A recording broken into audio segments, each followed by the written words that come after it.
बता रहा था कि कुंभा की इन तीनों रियासतों के साथ लड़ाइयां हुई, दिल्ली से भी, मालवा से भी और गुजरात से, और इन तीनों राजाओं से नहीं हुई। इनके जो अगले सक्सेसर हुए थे उनके साथ हुई थी। दिल्ली के अंदर जिस बंदे से उसकी लड़ाई होती है वो बंदा आपका इब्राहिम लोदी। कौन है? हेडिंग डालो, संगा वर्सेस इब्राहिम लोदी। मैं जैसा उतार रहा हूं, उतार लो, बाद में अपने बात करेंगे। इब्राहिम लोदी कहां का राजा? दिल्ली। सिकंदर लोदी के बाद यहां पे इब्राहिम लोदी बनता है।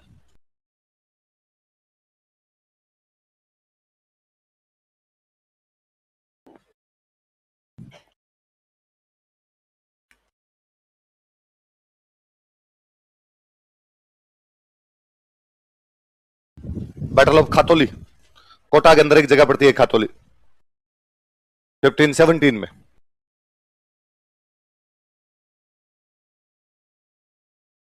अगले साल 1518 में क्यों दौर होता है? बैटल ऑफ बाड़ी, बाड़ी पड़ता है आपका धौलपुर में।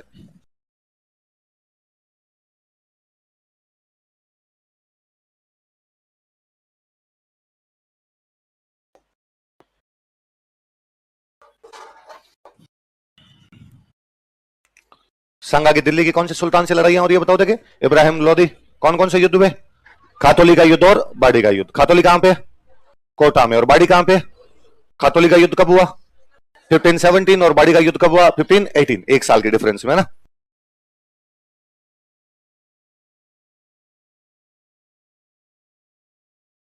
उतार लिया। दोनों के अंदर संगा जीता भाई। संगा ने इब्राहिम लोदी को 2 युद्धों में रहा। कौन कौन से 2 युद्धों में रहा? खातोली का युद्ध और बाड़ी। लिख लो, इन दोनों युद्धों में संगा जीत गया था। संगा वोन बोथ बैटल्स। इन दोनों युद्धों में संगा जीत गया था। संगा वोन बोथ बैटल्स।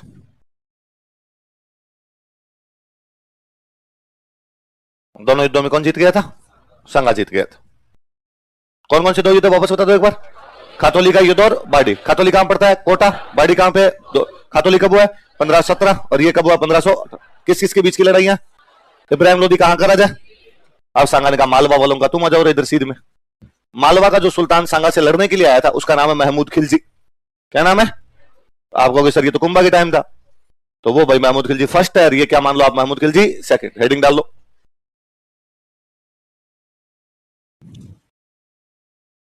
दो जब भी आ जाए तो अपने फर्स्ट सेकंड कर लेंगे उनका तो।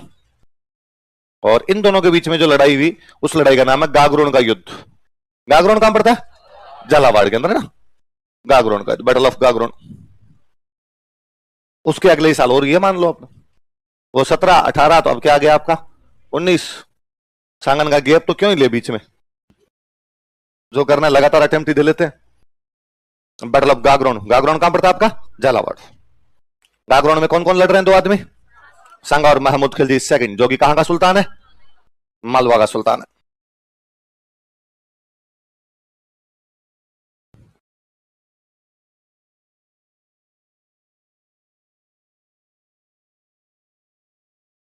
लिखो युद्ध के कारण, कॉजेज ऑफ बैटल। गागरोन युद्ध के क्या कारण थे? युद्ध के कारण, कॉजेज ऑफ बैटल।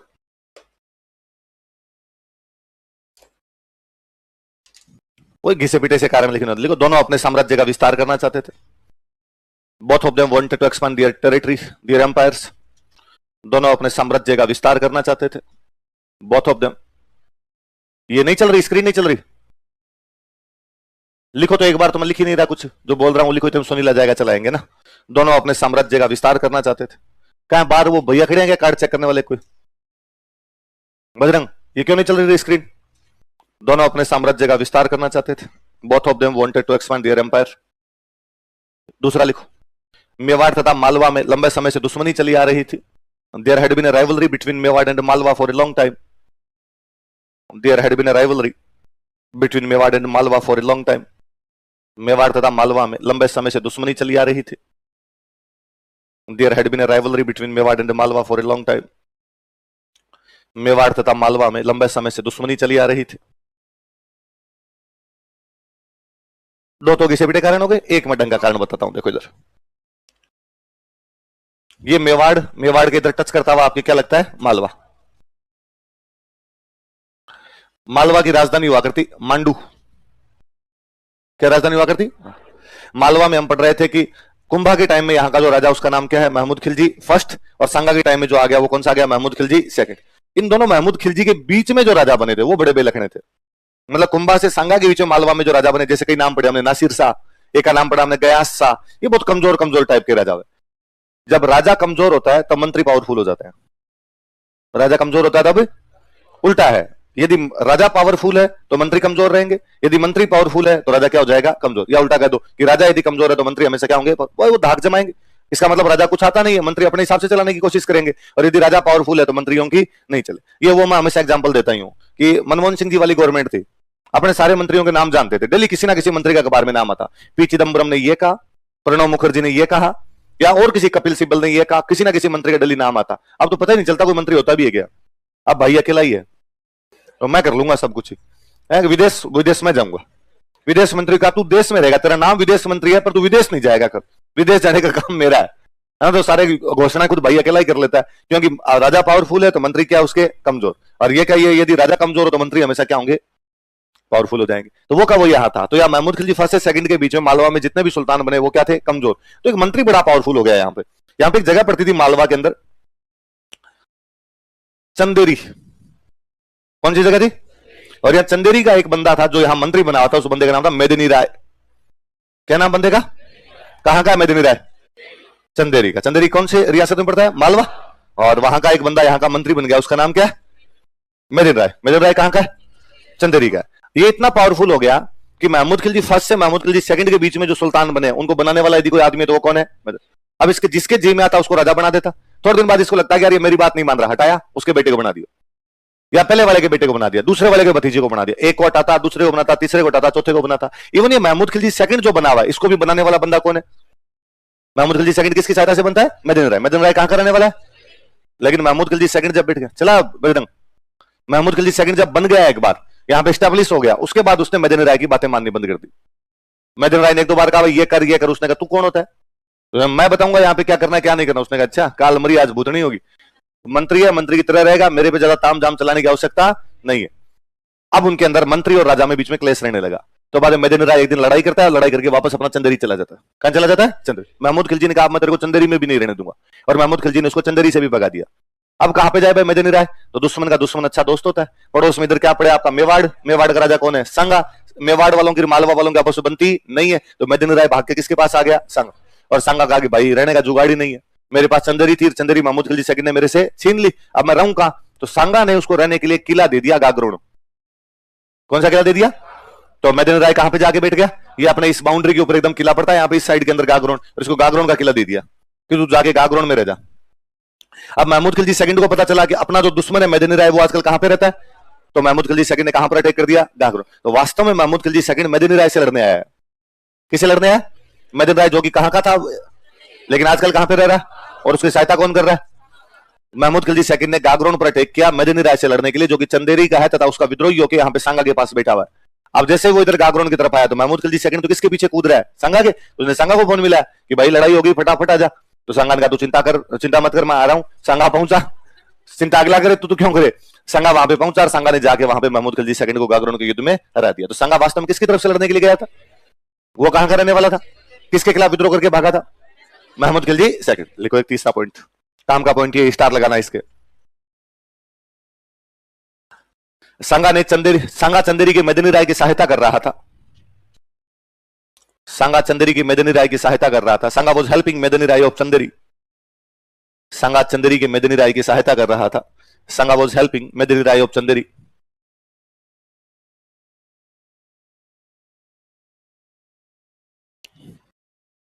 तथा यह महमूद खिलजी सेकंड का विद्रोही था, and he was rebel of Mahmud Khilji second. तथा यह महमूद खिलजी सेकंड का विद्रोही था, and he was rebel of Mahmud Khilji second. यह महमूद खिलजी सेकंड का विद्रोही था, and he was rebel of Mahmud Khilji second. इसी में कंटिन्यू कर लो। सांगा ने इसे गागरोन का किला दे दिया था। सांगा ने इसे गागरोन का किला दे दिया था। सांगा गेव हिम गागरोन फोर्ट। सांगा गेव हिम गागरोन फोर्ट। सांगा ने इसे गागरोन का किला दे दिया था। तब दिमाग में रहेगा भाई गागरोन में लड़ाई क्यों हुई? समझ में आएगी बात? क्योंकि सांगा ने उसको गागरोन का किला दे रखा है और वो इन दोनों के बीच की वो दुश्मनी का कारण है, तो वहां फिर अटैक वही होगा। लड़ाई के अंदर संगा जीत गया। तो महमूद खिलजी और संगा के बीच कौन सा युद्ध होता है? गागरोन। कौन जीतता है इसमें? लिखो इस युद्ध में, लाइन चेंज कर लिखना, कारण हो गए। इस युद्ध में संगा जीत गया, संगा वॉन दिस बैटल। इस युद्ध में संगा जीत गया, संगा वॉन दिस बैटल। संगा के एक सेनापति हुआ करते जिनका नाम था हरिदास चारण। क्या नाम था? इन्होंने महमूद खिलजी सेकंड को गिरफ्तार कर लिया था और गिरफ्तार करके संगा के दरबार में लाए। संगा ने पूछा कौन है, किसको पकड़ लाए? महमूद खिलजी सेकंड है, भाग रहा था, हम पकड़ लाए। किसने पकड़ा? कि हरिदास चारण ने पकड़ा। संगा ने कहा शाबाश मेरे चीते, आज के बाद मेवाड़ का राजा संगा नहीं है, आज के बाद मेवाड़ का राजा हरिदास चारण है। मैं पूरा मेवाड़ हरिदास चारण को गिफ्ट करता हूं। हरिदास चारण ने कहा अरे साहब ऐसी क्या बड़ी बात कर दी आपने, मैं तो आपका सेनापति हूं, इतना बड़ा स्टेट ही मुझे दे दिया पूरा का पूरा। तो संगा ने कहा चलो पूरा स्टेट नहीं रख सकते तो चलो मैं आपको 12 गांव देता हूं। कितने गांव देता हूं? तो संगा ने कितने गांव गिफ्ट में दिए? किसको दिए? हरिदास चारण को। किसको दिए? क्योंकि हरिदास चारण ने किसको गिरफ्तार कर लिया था? महमूद खिलजी सेकंड। लिखो देख आंखों की पुतलियों को बड़ा करते हुए, लिखो हरिदास चारण ने महमूद खिलजी सेकंड को गिरफ्तार कर लिया था। हरिदास चारण अरेस्टेड महमूद खिलजी सेकंड। हरिदास चारण ने महमूद खिलजी सेकंड को गिरफ्तार कर लिया था। सुबह सुबह डेली क्या पंगा है लाइट वालों के? कटौती वगैरह कोई अखबार में थोड़ी आ रही है? कोयला का तो कोयले वाली ठीक। बजरंग क्या है, लाइट गई है, जनरेटर बंद हुआ है, क्या हुआ है? जनरेटर ऑन हुआ है। चलो लिखो हरिदास, क्या लिखा है? हरिदास चारण ने महमूद खिलजी सेकंड को गिरफ्तार कर लिया था, अरेस्टेड महमूद खिलजी सेकंड। अतः संगा ने उसे 12 गांव दिए थे। सो संगा गिव हिम 12 विलेज, या संगा गिफ्टेड हिम 12 विलेज, ये लिखो। अतः संगा ने उसे 12 गांव भेंट में दिए थे। सो संगा गिफ्टेड हिम 12 विलेज।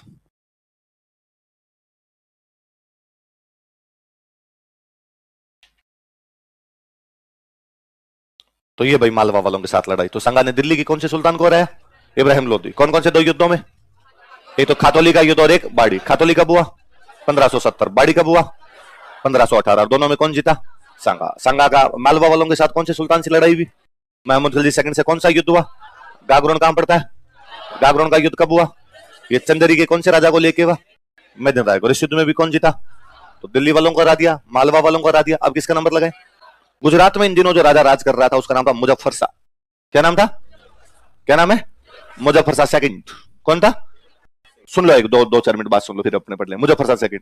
अच्छा, संगा और मुजफ्फर शाह सेकंड के बीच में लड़ाइयां क्यों हो भाई? सिंपल सा एक रीजन कि दोनों अपने साम्राज्य का क्या करना चाहते हैं। और मेवाड़ और गुजरात के बीच तो कई सालों से लड़ाई है, कुंभा के टाइम से लड़ाई है, नागौर को लेके। किसको लेके? कि कुंभा कह रहा है नागौर का टैक्स मैं लूंगा, और गुजरात वाले करेंगे नहीं भाई, शम्स खान ने हमारे पास आगे सरेंडर किया था, उसने अपनी बेटी की हमसे शादी की थी, नागौर हमारा है। तो कोई पूछेगा आपसे कि मेवाड़ और गुजरात वालों के बीच में जो लड़ाई थी वो कौन सी रियासत को लेकर लड़ाई थी? कौन सी रियासत को लेके? कि कुंभा के टाइम से उनके बीच में लड़ाई चली आ रही थी। कौन सी रियासत को? नागौर। फिर ये जो गागरोन वाला युद्ध हुआ पीछे वाला, इसमें गुजरात का राजा मुजफ्फर शाह सेकंड, उसने इस मालवा वाले महमूद खिलजी सेकंड की सहायता कर दी। किसकी सहायता की? संगा दोनों का दुश्मन है, तो उन दोनों को लगा अपने दोनों गठबंधन बना लेते हैं, जैसे पहले बनाया था चांपानेर वाली संधि वाला। इस बार इन्होंने वापस कोशिश की कि भाई मैं भी तेरी सहायता कर रहा हूं, लड़ अपने। तो ये तो दोनों अपने साम्राज्य का क्या करना चाहते हैं? विस्तार। मेवाड़ और गुजरात में कौन सी रियासत को लेकर लड़ाई चल रही है? और गुजरात का राजा कौन है? मुजफ्फर शाह सेकंड। कौन है? और मुजफ्फर शाह सेकंड किसकी सहायता कर रहा था? महमूद खिलजी सेकंड। किसकी कर रहा था? किसके खिलाफ? फिर एक बड़ा जोरदार पंगा वहां पे था। गुजरात में एक रियासत पड़ती थी ईडर। कौन सी रियासत थी? ईडर। ईडर नाम करके एक रियासत थी। ईडर अपने मारवाड़ वालों की रियासत थी। मारवाड़ में कोई एक राठौड़ राजा हुआ, उस राठौड़ राजा के एक बेटे ने गुजरात के ईडर पे कब्जा कर लिया। तो गुजरात में राठौड़ों की एक और रियासत होगी, वो कौन सी हो गई? ईडर। ईडर में 2 बंदे आपस में लड़ रहे हैं राजा बनने के लिए। एक बंदे का नाम है बहारमल, एक बंदे का नाम है रायमल। कौन कौन 2 बंदे बताओ? देखिए, बहारमल और रायमल। कहां लड़ रहे हैं? ईडर कहां पड़ता है? तो अब तो गुजरात एक राज्य हो गया। पहले गुजरात रियासत अलग हुआ करती और ईडर रियासत अलग हुआ करती। गुजरात बड़ी रियासत है और ईडर छोटी रियासत है। कौन कौन 2 बंदे लड़ रहे हैं? बहारमल और रायमल। बहारमल चला गया गुजरात वाले राजा के पास। गुजरात का राजा कौन है? मुजफ्फर शाह सेकंड। और उसने मुजफ्फर शाह सेकंड को जाकर कहा कि भाई मुजफ्फर शाह सेकंड तू मेरी सहायता करो और मेरे को ईडर का राजा बना दे। मुजफ्फर शाह सेकंड को लगा ठीक है, पड़ोस की रियासत में यदि अपना दोस्त बने, पड़ोसी की रियासत में यदि अपना कठपुतली बने, पपेट रूलर बने, तो अपने लिए ठीक है। तो मुजफ्फर शाह सेकंड ने राजा किसको बना दिया? बहारमल। तो बेरोजगार कौन हो गया? रायमल की शादी सांगा की बेटी के साथ हो रखी थी। रायमल की शादी किससे हो रखी? तो वो दोनों बेटी जमाई सांगा के पास आए, बेटी आगे रोहित सांगा के पास में कि इनको तो निकाल दिया वहां से, आजकल नरेगा पे जॉब करते हैं ये तो सांगा को बड़ा बुरा लगा कि यार मेरे बेटी जमाई को निकाल दिया। सांगा ने कहा चलो मैं चलता हूं। तो सांगा ने कहां पर हमला किया? ईडर। कहां पे हमला किया? ईडर का राजा कौन बना हुआ है? किसके पीछे कूद रहा है वो? तो उसने मुजफ्फर शाह सेकंड को फोन किया कि भाई वो रायमल का ससुर आ रहा है सांगा, और मैं क्या करूं, मुझे 5 सेकंड का बैठ, वहीं बैठ, मैं आ रहा हूं। तो डर लगता है क्या, तेरा भाई तेरे साथ खड़ा है। तो अब ईडर में आगे कौन बैठ गया, गुजरात का मुजफ्फर सेकंड। ईडर में 2 बंदे बैठे, अब एक तो भारमल राजा वहां का, और गुजरात वाला कौन सहायता कर रहा है, मुजफ्फर सेकंड। उधर मेवाड़ से कौन जा रहा है अपने, किसकी सहायता के लिए, सांगा ने दोनों को पीटा, भारमल को भी पीटा और मुजफ्फर सेकंड को। और ईडर में राजा किसको बना के आया। तो कोई पूछेगा कुंभा के टाइम में गुजरात और मेवाड़ वाले क्यों लड़ लिए थे, कि नागौर को लेके, क्योंकि शमशान भाग गया था। सांगा के टाइम में गुजरात और मेवाड़ वाले क्यों लड़ लिए, ईडर को लेके। किसको लेके, ईडर में कौन कौन भाई बनना चाहते हैं, भारमल और रायमल बनना चाहते हैं। और सांगा किसकी सहायता कर रहा है, रायमल की। और भारमल की सहायता कौन कर रहा है, मुजफ्फर सेकंड। हेडिंग डालो, सांगा वर्सेस मुजफ्फर सेकंड। परीक्षा आपकी, मुजफ्फर लिखना आता है कि नहीं लिखना आता आपको। बड़ी बात तो यही है, सांगा वर्सेस मुजफ्फर सेकंड। सांगा तो लिख ही लोगे, ऊपर लिखा हुआ है मुजफ्फर सेकंड।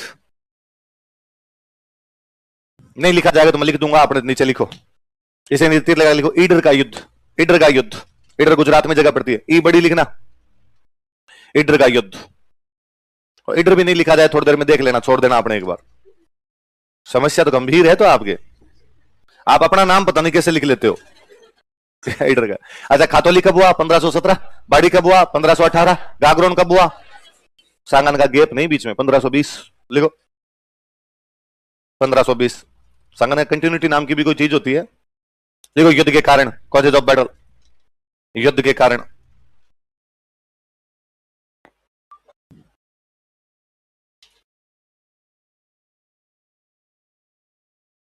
एक नंबर लगा के लिखो, दोनों अपने साम्राज्य का विस्तार करना चाहते थे।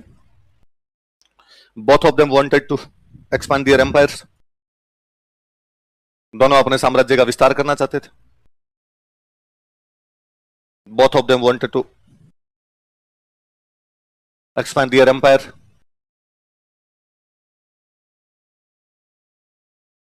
दो नंबर लिखो, मेवाड़ तथा गुजरात में नागौर को लेकर लंबे समय से दुश्मनी चली आ रही थी। मेवाड़ तथा गुजरात में नागौर को लेकर लंबे समय से दुश्मनी चली आ रही थी। There had been a rivalry between Mewar and Gujarat for a long time regarding Nagaur.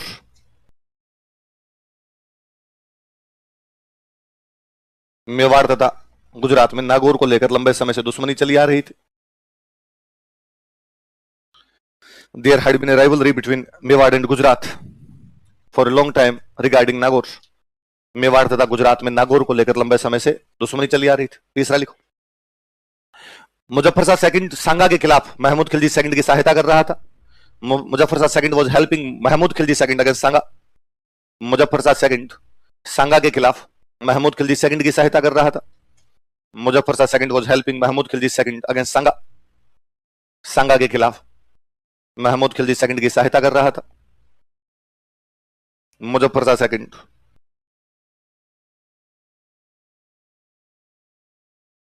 was helping Mahmud Khilji second against Sanga. चौथा लिख लो, ईडर का उत्तराधिकार संघर्ष। ईडर का उत्तराधिकार संघर्ष, succession struggle of Idar. Idar का उत्तराधिकार संघर्ष, succession struggle of Idar.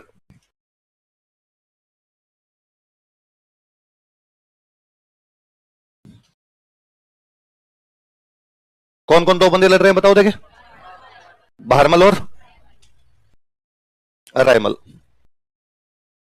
Bharmal की सहायता कौन कर रहा था, मुजफ्फर सेकंड कहां का राजा है, गुजरात का राजा। और रायमल की सहायता कौन कर रहा है, सांगा। सांगा कहां का राजा है, मेवाड़ का।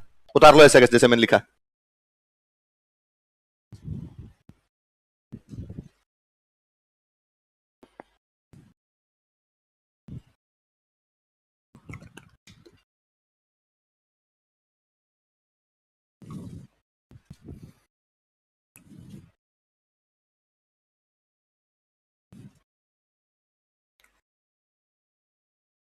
कौन कौन है बताओ, देखे, भारमल और रायमल। भारमल की सहायता कौन कर रहा है, मुजफ्फर सेकंड। और रायमल की कौन कर रहा है,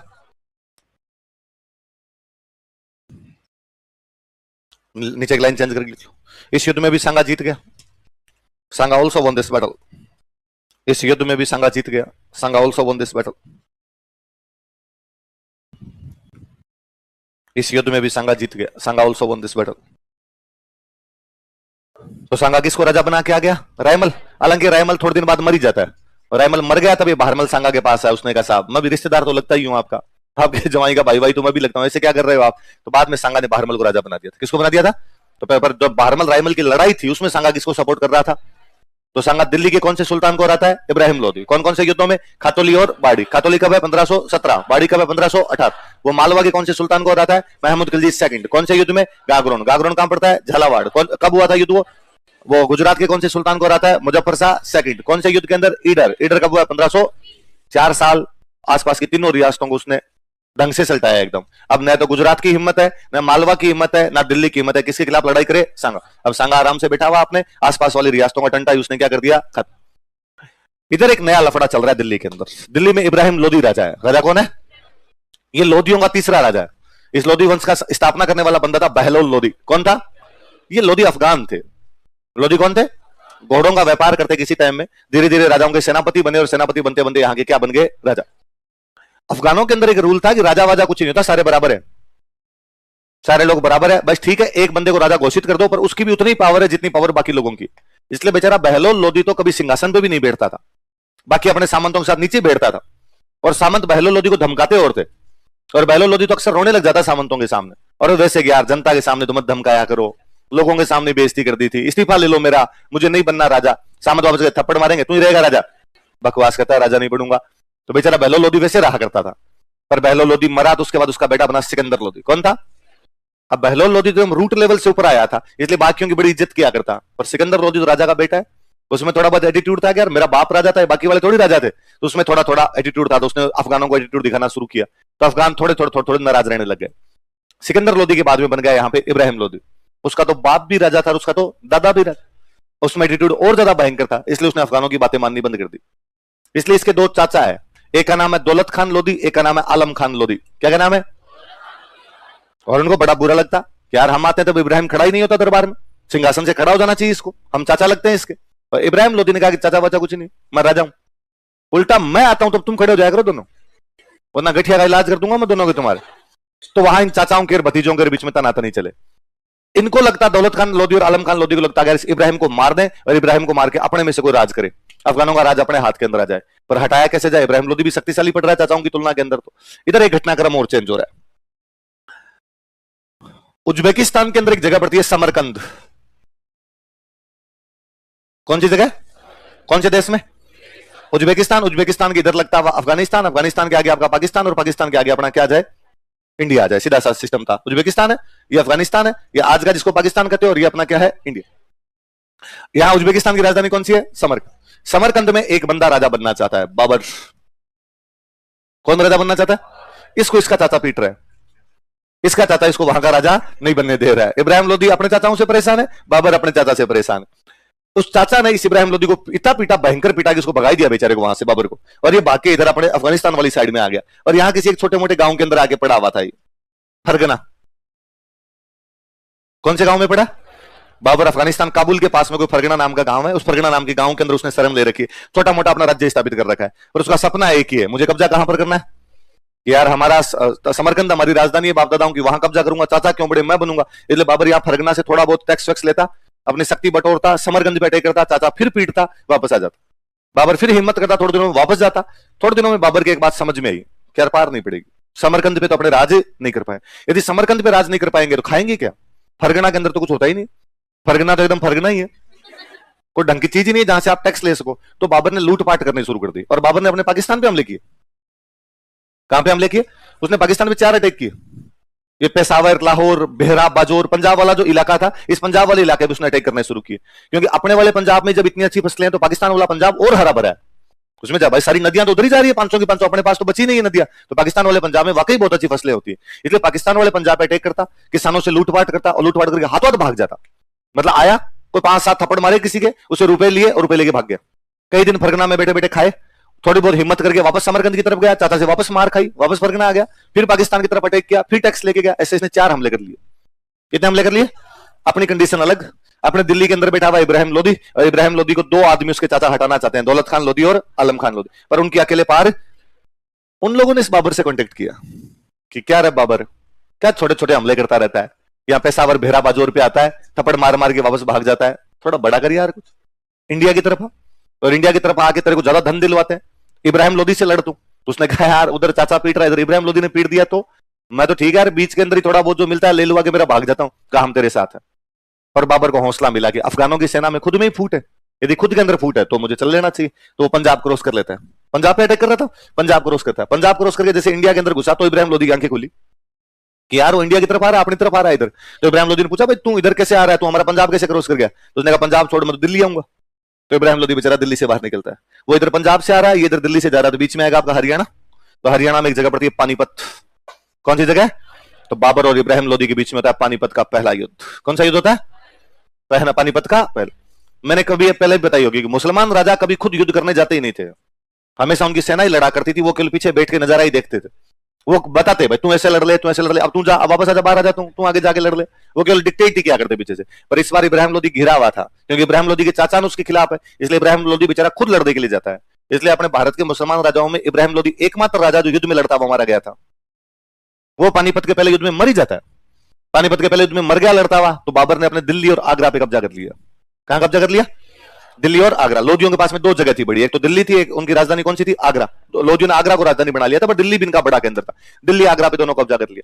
बाबर के और दौलत खान लोदी और इब्राहिम आलम खान लोदी वाली डील ये थी कि तू इब्राहिम लोदी को मारेगा, इब्राहिम लोदी को मार के दिल्ली आगरा को लूटेगा, जितना धन मिलेगा वो धन लेके तेरे वापस चला जाएगा और हम यहाँ पे करेंगे राज। तो बाबर को लगा कि ठीक है यार, पंजाब पर जब हमला करते हैं तो मान लो रुपए मिलते हैं 5,000, 10,000, 20,000 मिल जाते हैं अपने को। इंडिया जाएंगे तो अपने को रुपए मिल जाएंगे लाख, 1.5 लाख, 2 लाख मिल जाएंगे, तो अपने लेके आएंगे, कई दिन तक अपना जुगाड़ सही चलता रहेगा। पर जब वो यहाँ दिल्ली और आगरा आया तो उसको लगा यार लाख 2 लाख छोड़ो, यहाँ तो करोड़ों में पड़ा है। उसकी नीयत बदल गई। उसने दौलत खान और आलम खान लोदी को नहीं जा रहा मैं इधर ही हूं। अब तो अपनी डायरी में लिखता है उस दिन, अब हमें काबुल की गरीबी फिर नहीं चाहिए। अब हमें काबुल की गरीबी, इतने रुपए मिले उसे दिल्ली और आगरा में, इतने भयंकर रुपए मिले कि उसने काबुल के हर आदमी को एक एक चांदी का सिक्का दिया। इतना धन पड़ा था यहाँ लोदियों के बाद दिल्ली और आगरा, और उसने जाने से मना कर दिया। तो वो कहां पे आके बैठ गया? आपके दिल्ली और आगरा। अपने राजस्थान का राजा है सांगा। राजस्थान में कौन है? आगरा के पास में अपने भरतपुर वाली साइड के अंदर एक किला पड़ता है बयाना। कौन सा किला पड़ता है? बाबर जब ये आगरा के आसपास वाली धरती जीतता है तो बयाना के किले पे कब्जा कर लेता है। कौन से किले पे कब्जा कर लेता है? तो सांगा के यहाँ चित्तौड़ बैठे बैठे दिमाग में अच्छा बयाना की तरफ आ गए, आगरा तक बैठा था तो ठीक है, तू यदि बयाना था तो बयाना तो राजस्थान की बाउंड्री शुरू हो जाती है, इसका मतलब तू हमारी तरफ आने की कोशिश कर रहा है। तो सांगन का रुक मैं आ रहा हूं। तो सांगा बयाना पर हमला कर देता है। कहां पर हमला कर देता है? बयाना का किला जो था इस टाइम बाबर ने अपने एक सेनापति को दे रखा, उस सेनापति का नाम है मेहंदी ख्वाजा। क्या नाम है सेनापति का? मेहंदी ख्वाजा नाम का एक सेनापति है, इस मेहंदी ख्वाजा को ये किला दे रखा है। तो मेहंदी ख्वाजा ने जब सांगा इधर से रवाना हुआ, उसने बाबर के पास समाचार किया कि भाई बाबर, वो सांगा नाम का मेवाड़ का राजा है, वो उधर से चल के आ रहा है बयाना पे कब्जा करने के लिए, तू बता क्या करना है? किला खाली करें, लड़े, हम तो कम है, सांगा की सेना बड़ी है। तो बाबर ने कहा चिंता मत कर, मैं एक सेना और भेज रहा हूं। और बाबर ने एक सेना और भेज दी। उसका सेनापति था सुल्तान मिर्जा। कौन सेनापति है? मतलब बाबर की तरफ से बयाना की रक्षा करने के लिए कौन कौन दो बंदे खड़े? मेहंदी ख्वाजा और सुल्तान। कौन से किले की रक्षा के लिए? अपने चित्तौड़ की तरफ से कौन जा रहा है? सांगा ने इन दोनों को पीटा। किस किस को? मेहंदी ख्वाजा। और कौन सा युद्ध जीता उसने? किस राजा को हरा के? बाबर। तो लिखो बयाना का युद्ध, battle of Bayana.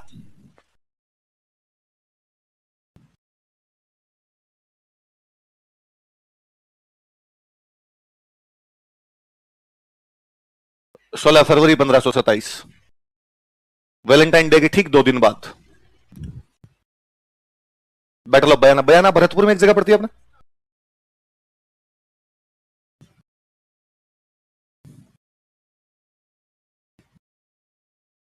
Sanga versus Babar.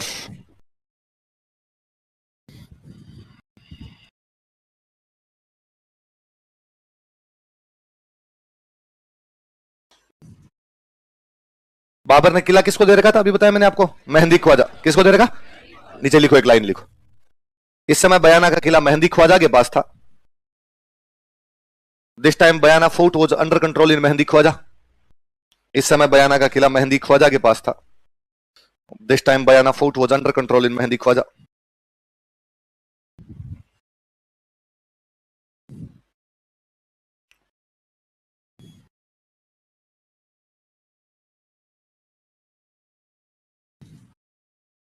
किसके पास में था? बाबर ने अपना सेनापति बना के किसको भेजा? सुल्तान मिर्जा। किसको भेजा? Once upon a time in Mumbai. क्या नाम था जी देवगन का? सुल्तान मिर्जा। लिख लो तो, बाबर का सेनापति सुल्तान मिर्जा। कमांडर ऑफ बाबर, बाबर का सेनापति बराबर लिखो सुल्तान मिर्जा।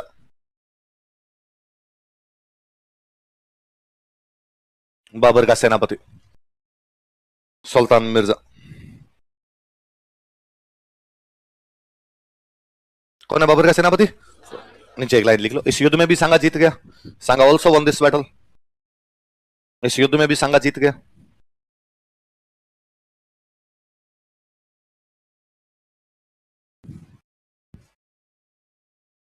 अब बयाना के किले, और बयाना किले पे किसका कब्जा हो गया? सांगा। तो जैसे बयाना के किले पे सांगा का कब्जा हुआ तो अब बाबर को खतरे की घंटी महसूस हुई और अब सांगा ने कहा कि अब आगरा पे कब्जा करेंगे। कहां कब्जा करेंगे? और सांगा ने दोनों तरफ अपनी सेनाएं भेज दी। दिल्ली की तरफ सेना भेजी और इधर आपके बयाना की तरफ, आगरा की तरफ सेना भेजी। इधर तो खुद आया था, उधर उसके सेनापति वगैरह गए। उसने दिल्ली के आसपास के 200 गांवों पे कब्जा कर लिया। कितने गांवों पे कब्जा कर लिया? तो दिल्ली की तरफ 200 गांवों पे कब्जा किए बैठा, आगरा की तरफ कौन से किले पे कब्जा करके बैठ गया। और अब बयाना जीतने के बाद वो कर रहा था कि अगला हमला कहां पे करूंगा? आगरा। बाबर की राजधानी आगरा थी और बयाना से आगरा कोई 50 किलोमीटर के अंदर अंदर है।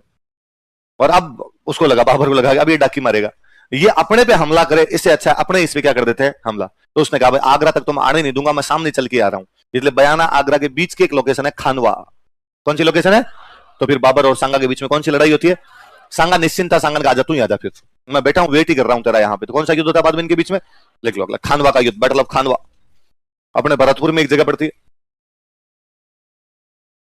खानवा का युद्ध। पहले वाले के ठीक एक महीने बाद, वो 16 फरवरी है ना, ये 17 मार्च को हुआ था। इसकी डेट याद रखना थोड़ा सा, ये कोई पूछेगा आपसे। 17 मार्च 1527, बैटल ऑफ खानवा। खानवा कहां पड़ता है? भरतपुर। लिख लेना कोष्टक में भरतपुर। बैटल ऑफ खानवा, खानवा का युद्ध कब हुआ? खानवा का युद्ध बताओ देखे। 17 मार्च 1527। अच्छा, कभी आपसे नॉर्मल पूछे कि खानवा का युद्ध कब हुआ था तो क्या बताओगे? 17 मार्च 1517। एक मैंने किताब बताई थी आपको, वीर विनोद, बताई थी। वीर विनोद में तारीख लिखी हुई है 16 मार्च। क्या लिखी हुई है? अब एक दिन की गड़बड़ी आ जाती है, इतने साल बाद में लिखी थी, तिथियों के आधार पर लिखते तो एक आधा दिन ऊपर नीचे हो जाया करता। आपसे कोई स्पेसिफिक पूछे कभी कि वीर विनोद के अनुसार खानवा का युद्ध कब हुआ था? 16 मार्च। नॉर्मल पूछे खानवा की लड़ाई कब हुई थी? 17 मार्च। पर वीर विनोद में तारीख क्या? लिख लो कोष्टक में, वीर विनोद के अनुसार 16 मार्च, अकॉर्डिंग टू वीर विनोद। किसकी किताब है वीर विनोद? कवि राजा श्यामलदास, अकॉर्डिंग टू वीर विनोद।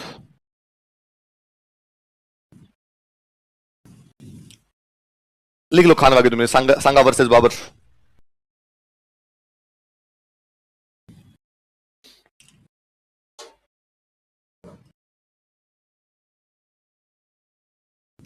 हाँ।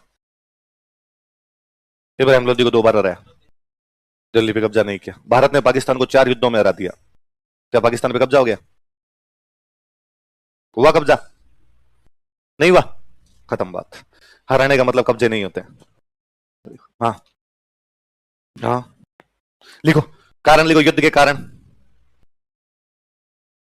युद्ध के कारण पहले एरिया इतने दूर दूर हुआ करते कि चित्तौड़ बैठ के दिल्ली पे कंट्रोल हो नहीं सकता, इसलिए समझते थे इस बात को, इसलिए टैक्स वैक्स लेके छोड़ देते, चुपचाप उधर बैठा रहे, इधर आने की कोशिश मत कर। आसपास के गांव तक कब्जे कर लिया करते, वहां से टैक्स लेके आ जाया करते थे। कि पता था कि यार चित्तौड़ बैठ के दिल्ली कंट्रोल कैसे होगा, चित्तौड़ पे बैठ के आगरा पे कंट्रोल कैसे करेंगे। मैं तो सांगा को, तो मुझे और लगता है कि सांगा पे तो बड़ा यूं पढ़ा जाना चाहिए कि कितना साम्राज्यवादी राजा है कि चित्तौड़ से खानवा का तो कोई सीधा रूट भी नहीं है। मैं हमेशा हंसता हूं कि किसी मेवाड़ी ने अपनी पूरी जिंदगी में भरतपुर नहीं देखा होता, और भरतपुर वालों का चित्तौड़ से कोई लेना देना नहीं है। ये हमारा तो कितना साम्राज्यवादी राजा हुआ जिसने दिल्ली के आसपास तक और चित्तौड़ तक हमले कर दिए थे। इससे पहले वालों ने तो कभी किए नहीं थे ऐसे हमले। बाड़ी धौलपुर में है। बाड़ी कहां पड़ता है? ये वहां जाके इब्राहिम लोदी को पीट के आया। मेरे एक फ्रेंड है राजसमंद के, मेरे रूममेट है, कॉलेज लेक्चरर का एग्जाम था तो उनका सेंटर आया भरतपुर। मैं शाम को रूम गया, मैंने पूछा, अरे वो आगे सेंटर वेंटर आगे कहाँ है आपका? तो उन्होंने कहा यार मरा दिया यार। क्यों? वो भरतपुर टिकाया यार मेरे को ले जाके। अब आरपी से आजकल वो कहते सेंटर इधर उधर चेंज कर देती है। तो मैंने क्या दिक्कत है भरतपुर? उनका यार दिक्कत कैसे नहीं, कोई जान पहचान नई जगह भेज दिया यार। इनको यदि सेंटर चेंज करने थे, मैं उदयपुर का हूं, उदयपुर नहीं देते मेरे को सेंटर, जयपुर दे देते, जयपुर नहीं दिया जोधपुर दे देते, अजमेर दे देते, बीकानेर दे देते, यार भरतपुर ही मिला इनको। कोई अपनी जान पहचान नहीं है वहां पे। तो मैंने कहा यार जान पहचान वाली बात तो छोड़ो, आजकल तो अब सब जगह ही जान पहचान होती है, और अपने साथ इतने लोग पढ़े हुए तो कोई ना कोई अपना फ्रेंड भरतपुर में है ही, फोन कर लेंगे। और भी यदि नहीं है तो आजकल होटल वोटल इतने होते हैं यार, जाके कहीं रुक जाना, रात रात एग्जाम, रात रात रुकना, सुबह एग्जाम देगा वापस आ जाना। तो मैं फिर उनको हंसने लग गया। अरे मैं, ये तो छोड़ो, ये तो प्रकृति ने आपको मौका दिया है कि आपसे पहले मेवाड़ से कोई भरतपुर गया था, वो सांगा ही था। सांगा के बाद में कोई मेवाड़ी दोबारा भरतपुर पे नहीं गया था, तो आपको मौका है एक बार वापस आप खानवा जाके आओ, ताकि मेवाड़ी देखें सही कि खानवा क्या है क्या चीज नहीं है। तो आज के हालात है, आज भी कोई बंदा भरतपुर के बारे में मेवाड़ वाला सीधे तौर पर नहीं जानता। ये आदमी वहां चला गया लड़ने के लिए, बड़ा गजब साम्राज्यवादी रह जाता। और उस युद्ध के अंदर, उस युद्ध में भी इनकी प्लानिंग बड़ी शानदार थी कि ये इन अफगानों को अपनी साइड में मिला लेता है। इब्राहिम लोदी का छोटा भाई था महमूद लोदी, कौन था?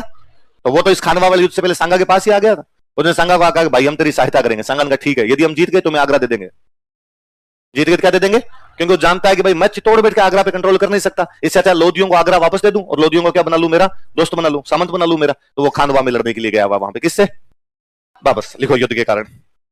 एक नंबर लिखो, दोनों अपने साम्राज्य का विस्तार करना चाहते थे। Both of them wanted to expand their empire. दोनों अपने साम्राज्य का विस्तार करना चाहते हैं। भाई बाबर तो करना चाहता ही है, इसलिए अफगानिस्तान से चला के इंडिया आ गया। संगा खुद भी कम नहीं है, चित्तौड़ से चला के आगरा जा रहा है। दोनों अपने साम्राज्य का विस्तार करना चाहते थे। Both of them wanted to expand their empire.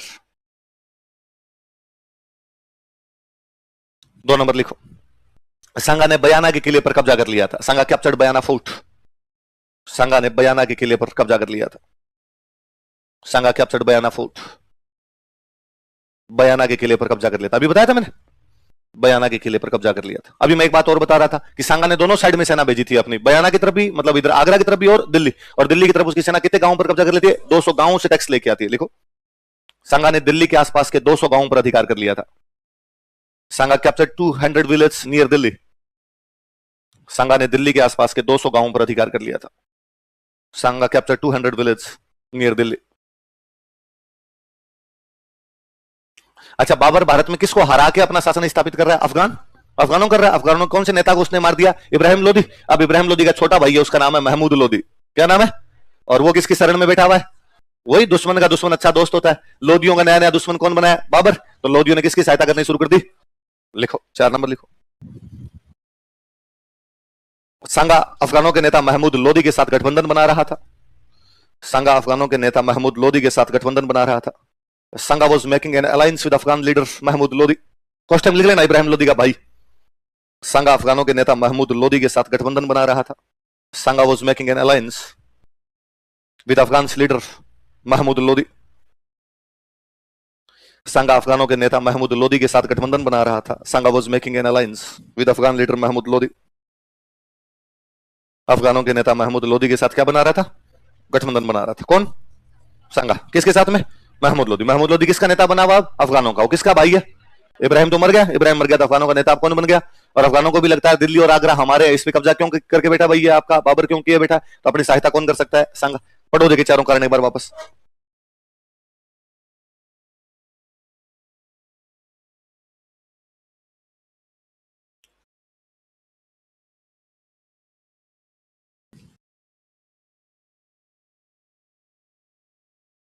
पढ़ ली? अच्छा, सिंपल सा, दोनों साम्राज्य का विस्तार करना चाहते हैं और सांगा ने तो करना शुरू कर ही दिया। दिल्ली के आसपास के कितने गांव डकार गया, आगरा के आसपास कौन से किले पे कब्जा किया बेटा? अब किसकी सहायता कर रहा है? महमूद लोदी। वो अफगानों का रहा है कि तुम्हें मैं राज्य दिला दूंगा। इसका मतलब क्या है? कि बाबर को हरा देंगे और क्या है? अच्छा, एक बाबर एक बड़ी शानदार सी बात लिखता है अपनी डायरी के अंदर, एक अलग सी बात लिखता है। बाबर कहता है कि मैं जब फरगना में बैठा था, कहां पर बैठा था? जब मैं फरगना में बैठा था तो एक दिन सांगा का एक दूत मेरे पास आया। किसका दूत? और सांगा के दूत ने मेरे को कहा कि भाई बाबर, मुझे सांगा ने भेजा है और सांगा को इब्राहिम लोदी तंग कर रहा है। कौन तंग कर रहा है? और सांगा की इब्राहिम लोदी खिलाफ पार नहीं पड़ रही, इसलिए सांगा ने तेरे को बुलाया कि भाई बाबर तू इंडिया पे आ जा, इंडिया पे आके इब्राहिम लोदी पर अटैक कर और सांगा तेरी पूरी सहायता करेगा। ऐसा कौन लिखता है? बाबर खुद लिखता है कि मुझे भारत पर हमला करने के लिए किसने बुलाया? किसके खिलाफ? और मैं आ गया सांगा के कहने पे। लेकिन पानीपत के पहले युद्ध में जब मैं इब्राहिम लोदी के खिलाफ लड़ रहा था, मैंने सांगा को खूब फोन मैसेज किए कि आप मिलकर लड़ते हैं, पर इसने सब जगह ब्लॉक ही मार दिया मेरे को, और ये मेरी सहायता करने के लिए नहीं आया। मैं इसको सबक सिखाना चाहता हूं। क्या करना चाहता हूं? तो बाबर इसका कारण ये लिखता है कि इसने वादा खिलाफी की है। क्या किया? मेरा प्रॉमिस तोड़ा इसने, मुझे बुलाया था लेकिन मेरा साथ देने के लिए नहीं आया। और अपनी किताब में लिखता है, बाबर ने डायरी लिखी थी खुद की। बाबर की डायरी का नाम है बाबरनामा। क्या नाम है? एक दिन मैंने आपको समझाया था। अपने राजस्थान में लिखते तब बोलते चरित। क्या हुआ करते? सुरजन चरित। किताब का नाम क्या है? और ये फारसी में लिखते तब इनके नाम होते बाबरनामा, हुमायूंनामा, अकबरनामा, ऐसे नाम होते। तो बाबरनामा में सांगा पर एक ब्लेम लगाता है, सांगा पर एक आरोप लगाता है कि सांगा ने उसे बुला तो लिया था लेकिन उसकी सहायता नहीं की थी। एक और लिख लो। बाबर ने सांगा पर वादा खिलाफी का आरोप लगाया था। Babur blamed Sanga for violating promise. Babur ने सांगा पर वादा खिलाफी का आरोप लगाया था। Babur blamed Sanga for violating promise. Babur ने संगा पर वादा खिलाफी का आरोप लगाया था। Babur blamed Sanga for violating promise. Sanga पर किसका आरोप लगाया था? वादा खिलाफी का आरोप लगाया था। Blamed Sanga for violating promise. अच्छा, पर हम ये बात करते हैं कि इस बात पे हंसी सी आती है बाद में कि पहली बात तो कि बाबर लिख रहा है कि संगा किससे परेशान हो रखा था? इब्राहिम लोदी से। तो वो क्या ही परेशान होता, इब्राहिम लोदी उससे परेशान था। वो 1517-18 में इब्राहिम लोदी को 2 युद्धों में पीट चुका था और इब्राहिम लोदी की तो औकात ही नहीं थी कि इधर देखे, और इब्राहिम लोदी को उसकी सीमा में घुस घुस के मार रहा था। बाड़ी में युद्ध लड़के है, बाड़ी और आगरा 30-35 किलोमीटर के अंतर पे है। अगलों की राजधानी है आगरा और उनकी राजधानी के आसपास में जाके तबाह मचा के आता है उनकी। तो इब्राहिम लोदी के लिए तो क्या ही वो बुलाएगा। फिर दूसरी बड़ी बात, ये बात जो बाबर ने अपनी बुक में लिखी है, इसको बाबर के अलावा किसी ने नहीं लिखा। यदि इतनी बड़ी बात हुई होती कि संगा ने बाबर को बुलाया होता तो बाबर का कोई ना कोई आसपास का इतिहासकार, को दूसरा मुस्लिम इतिहासकार इस बात को तो लिखता, कोई इंडिया वाला इतिहासकार भी इस बात को लिखता कि यार संगा कितना निकम्मा राजा है कि उसने भारत पर आक्रमण के लिए किसको बुला लिया।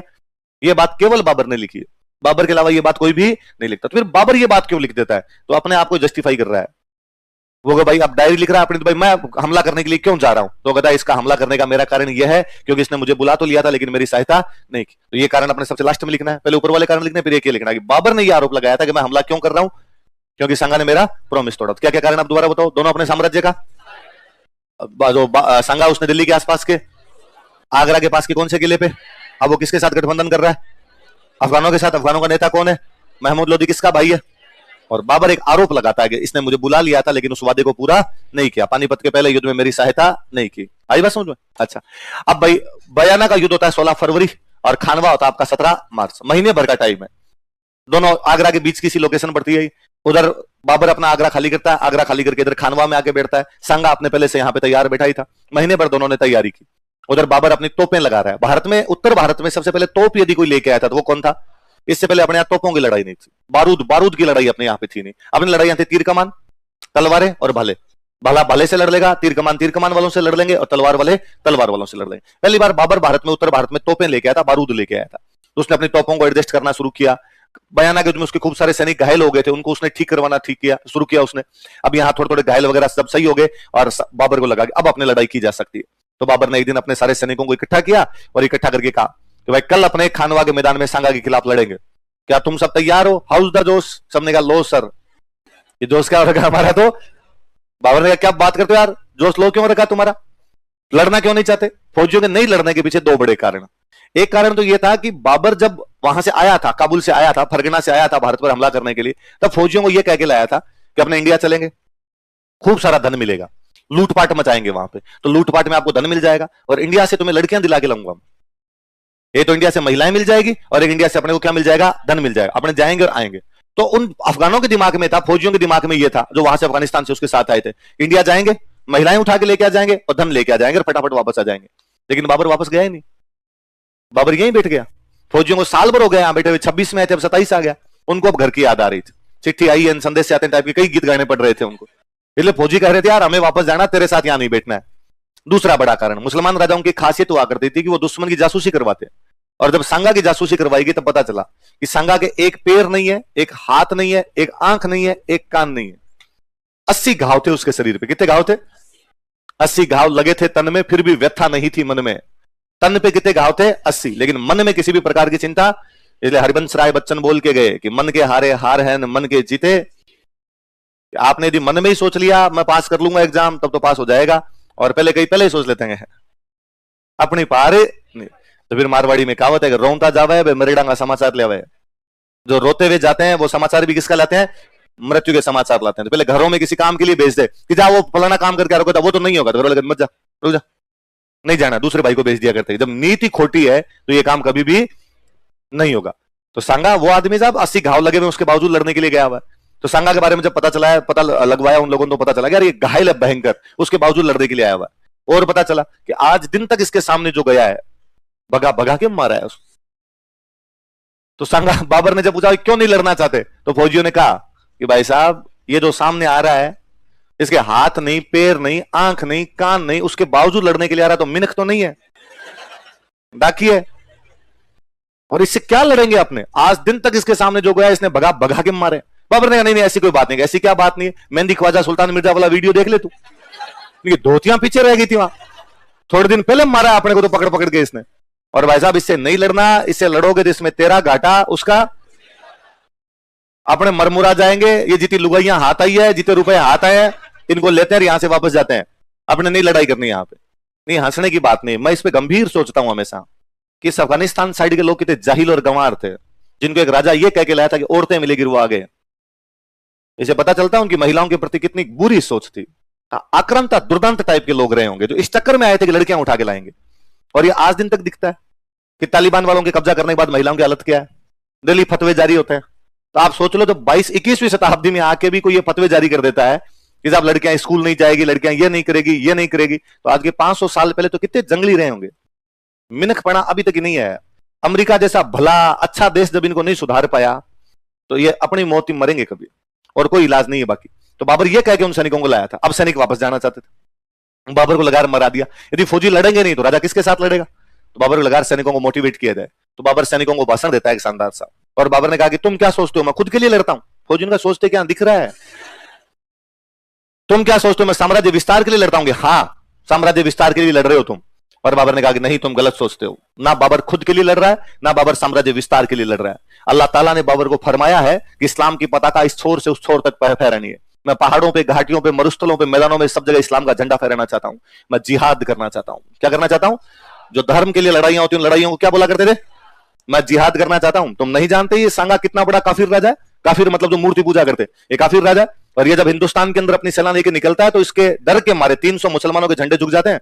ये भारत के अंदर मुसलमानों को तंग करता है। यदि तुम लड़ोगे मेरे साथ तो वेल एंड गुड, यदि तुम नहीं लड़ोगे तो बाबर अकेला लड़ेगा, बाबर अकेला जिहाद करेगा। यदि बाबर जिंदा रहा तो बाबर गाजी बन जाएगा।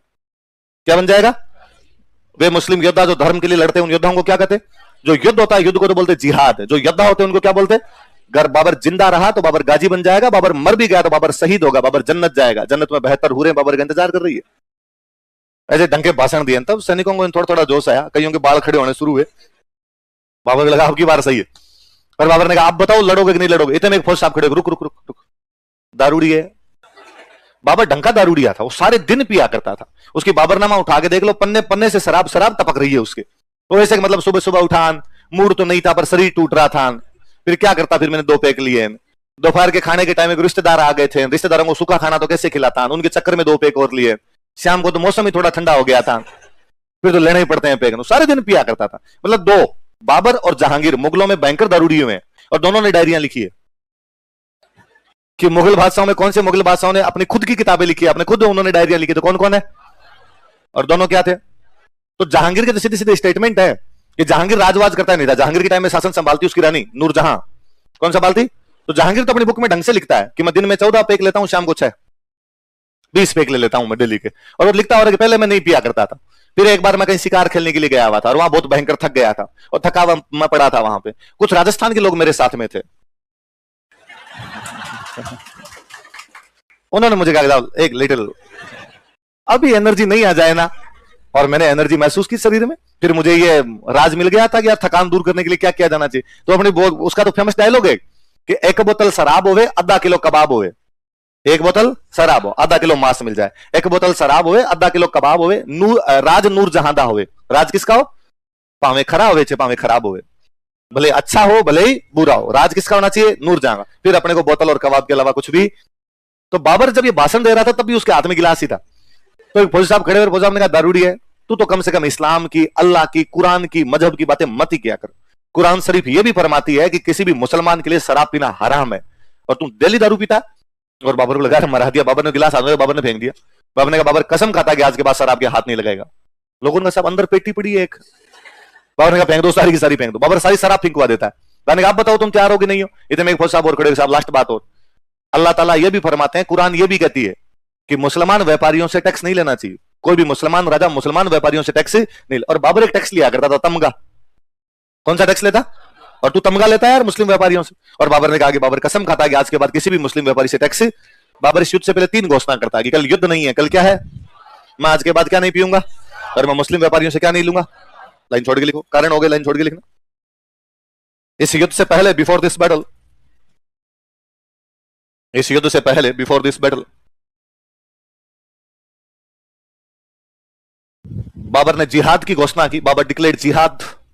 धर्म के लिए जो लड़ाइयां होती है उनको क्या बोला करते थे? जिहाद।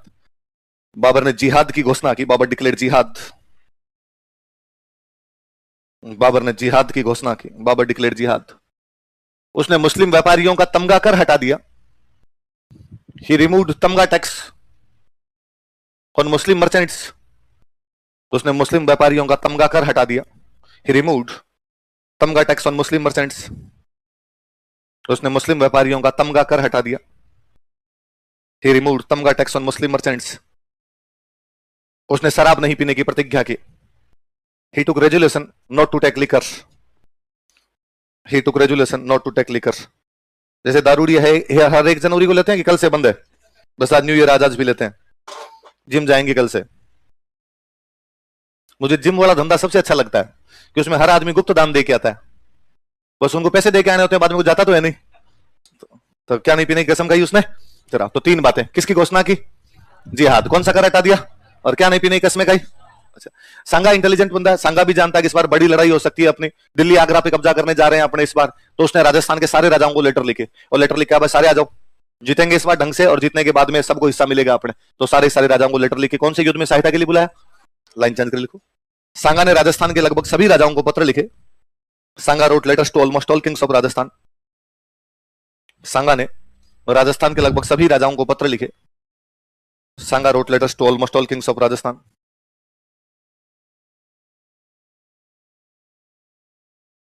तथा सहायता की मांग की, डिमांड एंड हेल्प, तथा सहायता की मांग की, डिमांड एंड हेल्प, सहायता की मांग की। ये जो लेटर लिखने की प्रक्रिया हुआ करती थी, इसको अपने उस टाइम बोला करते थे पाती परवन। क्या बोलते थे? तो ये जो लाइन लिखी इसकी कोष्टक में लिख लो, पाती परवन। चिट्ठी पत्री नहीं बोलते लेटर को, और लेटर को परवाना भी कहा करते थे, तो पाती परवन शब्द वहीं से आ गया आपने। तो कोई पूछेगा भाई कौन से युद्ध से पहले सांगा ने पाती परवन किया था, तो कौन से युद्ध से पहले? खानवा। पाती परवन का मतलब लेटर भेजना, ऊपर ये लिखा हमने लेटर भेजे। अब सांगा की सहायता करने के लिए कौन कौन गए थे, मैं एक लंबी चौड़ी लिस्ट बना रहा हूं, उतारिए आप, याद नहीं करने के लिए उतार लीजिए, अपने आप याद हो जाएंगे धीरे धीरे, पर एक बार लिखिए। अपने यहां से शुरू करते हैं जहां पर अपने बैठे हुए, जयपुर। जयपुर को तब बोला करते थे आमेर। क्या बोलते थे? आमेर से गया था राजा, जो गया उसका नाम था पृथ्वीराज।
उतारो देखिए नाम एक बार, ऊपर से बोलो। देखिए उधर से आमेर से कौन गया लड़ने के लिए? पृथ्वीराज। मारवाड़ से कौन आया था? हालांकि उस समय राजा नहीं था मालदेव, उसके पिताजी राजा थे, पिताजी का नाम था गंगा, पर गंगा जी खुद नहीं गए, उन्होंने अपने राजकुमार को भेज दिया। राजकुमार कौन था? मालदेव। तो एक बार सवाल था कि मारवाड़ का कौन सा राजकुमार खानवा युद्ध में सहायता करने के लिए गया था? तो कौन सा राजकुमार? मालदेव। बीकानेर का कौन सा राजकुमार आया? कल्याणमल। हालांकि उसके पिताजी वहां के राजा थे, पिताजी का नाम क्या था? जैत। मेड़ता का कौन सा राजा आया? वीरमदेव। उसके बाद कौन सा लिखा? इडर। इडर से कौन सा आया? मैंने कहा था भारमल रायमल की लड़ाई में तो सांगा ने किसको सपोर्ट किया था? रायमल। लेकिन रायमल के मरने के बाद सांगा ने राजा किसको बना दिया था? भारमल। चंदेरी से कौन आया इधर से? ये तो आना ही है दोस्त उसका। आगे कौन आपका? सिरोही से कौन आया? अखीराज देवड़ा। डूंगरपुर बांसवाड़ा को मिला के अपने बोलते वागड़, तो वागड़ से कौन आया था? उदय से। प्रतापगढ़ को बोलते देवलिया, प्रतापगढ़ को क्या कहा करते थे? तो देवलिया से कौन है आपका? बाघ सिंह। सलुम्बर वाले हरावल में रहते थे, तो सलुम्बर से कौन गया? रतन सिंह चुंडावत। चुंडा के जो वंशज हुए वो क्या कहलाए? चुंडावत। सादड़ी का कौन है? झाला। सादड़ी चित्तौड़गढ़ जिले में एक जगह पड़ती है, झाला राजपूतों का ठिकाना था, तो यहां से कौन गया? झाला अज्जा। और मेवात, अलवर वाले इलाके को अपने क्या बोला करते थे? मेवात। मेवात से लड़ने के लिए कौन गया? हसन खान मेवाती। कौन गया? और अफगानों की सेना लेगी कौन लड़ रहा है? महमूद लोदी। अरे अभी तो ऊपर लिखवाया है कि बाबर किसके साथ गठबंधन बना रहा है? महमूद लोदी। तो अफगानों की सेना लेगी कौन लड़ रहा है? बाबर मुगल था। बाबर क्या था? बाबर बेसिकली था उज्बेक, उज्बेकिस्तान का रहने वाला था, तो क्या हो गया? उज्बेक। उज्बेकों में भी कौन सा उज्बेक था? तो था मुगल। कौन सा था? मुगल। और ये लोधी थे, ये थे अफगान। लोधी कौन थे?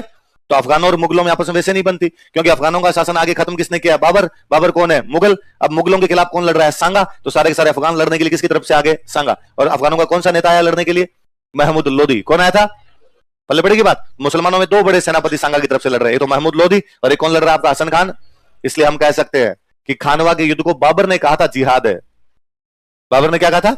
जिहाद का मतलब हिंदू मुस्लिम की लड़ाई है, कि हम मुसलमान कल हिंदुओं के खिलाफ लड़ेंगे। लेकिन सांगा की तरफ से ऐसा कोई भी जिहाद नहीं था। सांगा अपने राजस्थान के, भारत के सभी राजाओं को लेकर लड़ रहा था, उसके साथ में मुसलमान राजा भी लड़ रहे थे। जैसे अफगानों का नेतृत्व कौन कर रहा है? महमूद लोधी। और मेवात की तरफ से कौन है? हसन खान मेवात। नीचे वाले दो नाम के स्टार लगाना, सादड़ी का झाला अज्जा और मेवात वाला हसन खान मेवात। ये पूछेंगे आपसे, झाला अज्जा तो अभी अपने काम आएगा, याद रहेंगे आपके। तो कोई पूछे कि खानवा के युद्ध में लड़ने वाले मुस्लिम सेनापति कौन कौन थे, तो कौन कौन थे बताओ। देखिए हसन खान मेवाती और महमूद, ऊपर लिख लिया ना महमूद लोधी का नाम, वापस क्यों लिखना है? आप सुनना दे। इधर आपके बाबर की सेना पड़ी, और बाबर के पास मैंने आपको बताया था कि बाबर के पास में तोपें थी। क्या थी उसके पास में? तो अपनी तोपें लेके पड़ा हुआ सामने की तरफ। इधर जो आपके सांगा है, सांगा की सेना इधर सामने की तरफ लगी हुई। सांगा की सेना ज्यादा है, बाबर की सेना कम है। सांगा के साथ में राजस्थान के खूब सारे राजा है, पर अपने राजाओं के लड़ने का तरीका बड़ा अजीब सा हुआ करता। अब से वागड़ से कौन गया लड़ने के लिए बताओ। देखे उदय से। वागड़ वाला उदय सिंह मान लो यहां खड़ा है अपने 7,000 फौजियों के साथ। कितने फौजियों के साथ? आमेर से कौन गया लड़ने के लिए? वो अपने यहां खड़ा अपने 4,000 फौजियों के साथ। हरावल में हमेशा कौन रहते? तो सलुम्बर वाले यहां बीचों बीच खड़े एकदम, यहां सलुम्बर वाले। अब ये सब जगह, यहां पे कोई खड़ा है मान लो मालदेव, यहां पर एकदम बीचों बीच खुद सांगा खड़ा था। यहां पर जो है आपका मान लो अखीराज देवड़ा, यहां पर आपका कल्याणमल, यहां पे वीरमदेव, यहां पे मेदिनी राय, यूं सब लोग अपने अपने लोकेशन लेके खड़े। पर अपने राजाओं में एक सिस्टम था कि वागड़ वाला उदय सिंह मान लो 7,000 बंदे लेके आए। कितने बंदे लेके आए? तो ये 7,000 सैनिक किसका ऑर्डर फॉलो करेंगे? फिर अपने राजा खुद युद्ध लड़ने के लिए जाते सारे। अब मान लो युद्ध शुरू हुआ, और युद्ध शुरू होने के 5 मिनट के अंदर ही उदय सिंह मर गया। गोली लग सकती है ना कहीं, ये तो किसी के भी लग सकता है। ये तो है नहीं कि भाई आप सेनापति तो आपके बाद में लगेगी और सैनिक को तो पहले लग जाए, किसी के भी लग सकती है। अब यदि ये मर गया 7 मिनट के अंदर, ये मर गया, तो ये जो 7,000 फौजी युद्ध नहीं करेंगे ये बार। भाई हम जिसके साथ आए थे वो तो मर गया, अब हमें ऑर्डर कौन दे? हम और किसी का ऑर्डर फॉलो नहीं करते। ये अमीर वाला पृथ्वीराज है, ये मान लो 4,000 फौजी लेके आया, और ये मर गया, आधे घंटे बाद में मर गया, तो इसके साथ वाले 4,000 अब युद्ध अपने केवल उसी का ऑर्डर मानते जिसके नेतृत्व में आते थे, बाकी किसी का ऑर्डर फॉलो। आई बात सुन, एक बहुत बड़ी समस्या हुआ करती। इधर बाबर के पास में तोपें, अपने वालों की तोपें देखी भी नहीं है, इससे पहले कभी तोपों की लड़ाई नहीं लड़ी। इसलिए जैसे ही बाबर ने उधर से तोपें चलानी शुरू की और आगे से बंदे मरने लगे, इनके कई देर तो ये नहीं समझ में कि आग आ कहां से रही है। इनको कई देर तो ये लगा कि आज युद्ध में आते टाइम माता जी के हाथ नहीं जोड़ गए, कोई भूमियों सा नहीं सिमर के। उन्होंने कई देर तो वैसे हाथ जोड़े कि जाते ही नारियल चढ़ा देंगे, आपके नारियल चढ़ा देंगे जाते ही, प्लीज अभी अभी तो एक बार आग बंद करो। इतने में इनके समझ में आया इस आग में बंदे मर रहे हैं अपने, आगे के 5 बंदे मर गए, आगे के 7 बंदे मर गए, तो इन्होंने साइडों में होकर लड़ना शुरू किया। पर इतने में आगे आगे वाले सेनापति मरने लगे, सेनापति मरने लगे तो सेना बाहर निकलने लगी। जिसका भी सेनापति मरता वो सेना बाहर की तरफ चली जाती। दूसरा बड़ा कारण, अपने यहाँ पे राजा लड़ते हाथियों पे। कैसे लड़ते? हाथी थे अपने, इसमें कोई बड़ी बात नहीं, हाथी क्यों लेके जाते थे, भारत में घोड़े थे ही कम। भारत में ज्यादा होते ही क्या थे? हाथी। जो जहां पे होगा उसी पे तो बैठ के लड़ोगे आप। बाहर की तरफ घोड़े ज्यादा थे, वो घोड़ों पे आते, अपनी तरफ हाथी ज्यादा थे, तो अपने किस पे लड़ते? हाथियों। अपनी अपनी लड़ाइयां होती तब तो हाथी वर्सेज हाथी है, कोई दिक्कत नहीं है। पर जब हाथी वर्सेज घोड़ा होगा तब दिक्कत आएगी। दिक्कत दूसरी है कि बेचारे हाथियों ने भी तो तोपें नहीं देखी थी, उनके भी तो आउट ऑफ सिलेबस था मामला, इसलिए जोर से धमाके होने शुरू हुए, तो हाथी वो हो गए, वो भयंकर तरीके से पागल हो गया हाथी, और पागल हाथियों ने अपनी सेना को मारना शुरू कर दिया। भागने शुरू हुए। जानवर भागेगा तो जो पेड़ के अंदर आएगा उसको मारेगा, जानवर कहां देखे। हाथियों से जनता मर रही, सेनापतियों के घायल होने की वजह से बाहर निकल रहे हैं, तोपों की वजह से मर रहे हैं, और सेना में बिखराव भयंकर तरीके से। तो सांगा ने अपने हाथी चलाने वाले कहा कि मुझे यहां ले जाके खड़ा कर, सबसे आगे, मैं सबसे आगे जाके लड़ूंगा। ये पास में इधर मालदेव और अखिराज देवड़ा ये खड़े थे। इन दोनों ने समझा कि सर आगे मत जाओ, और यदि आप आगे जाओगे तो आप राजा हो, आपकी यदि गोली लग गई कोई, आपके यदि तीर लग गया तो बाद में तो पूरी सेना ही नहीं लड़ेगी, लोगों को पता चलेगा राजा मर गया, सेना वैसे निकल जाएगी। सांगा का नहीं, नहीं लगेगा, मेरे चिंता मत करो, तुम आगे ले जा खड़ा कर दो मुझे, मैं यदि आगे खड़ा रहूंगा तो सेना में कॉन्फिडेंस रहेगा, सेना जो भाग रही है इधर उधर उसको लगेगा राजा जी खुद आगे जाके लड़ रहे हैं, तो बात लड़ लेंगे ढंग से। तो सांगा को आगे आगे ले जा खड़ा कर दिया। एक बार वापस कंडीशन बराबर के अंदर लेके सांगा खुद, मतलब आप, मैं तो कई बार हैरान रहता हूं इस बात पे, उसके हाथ नहीं पैर नहीं, उसके बाद वो आगे आगे चला गया।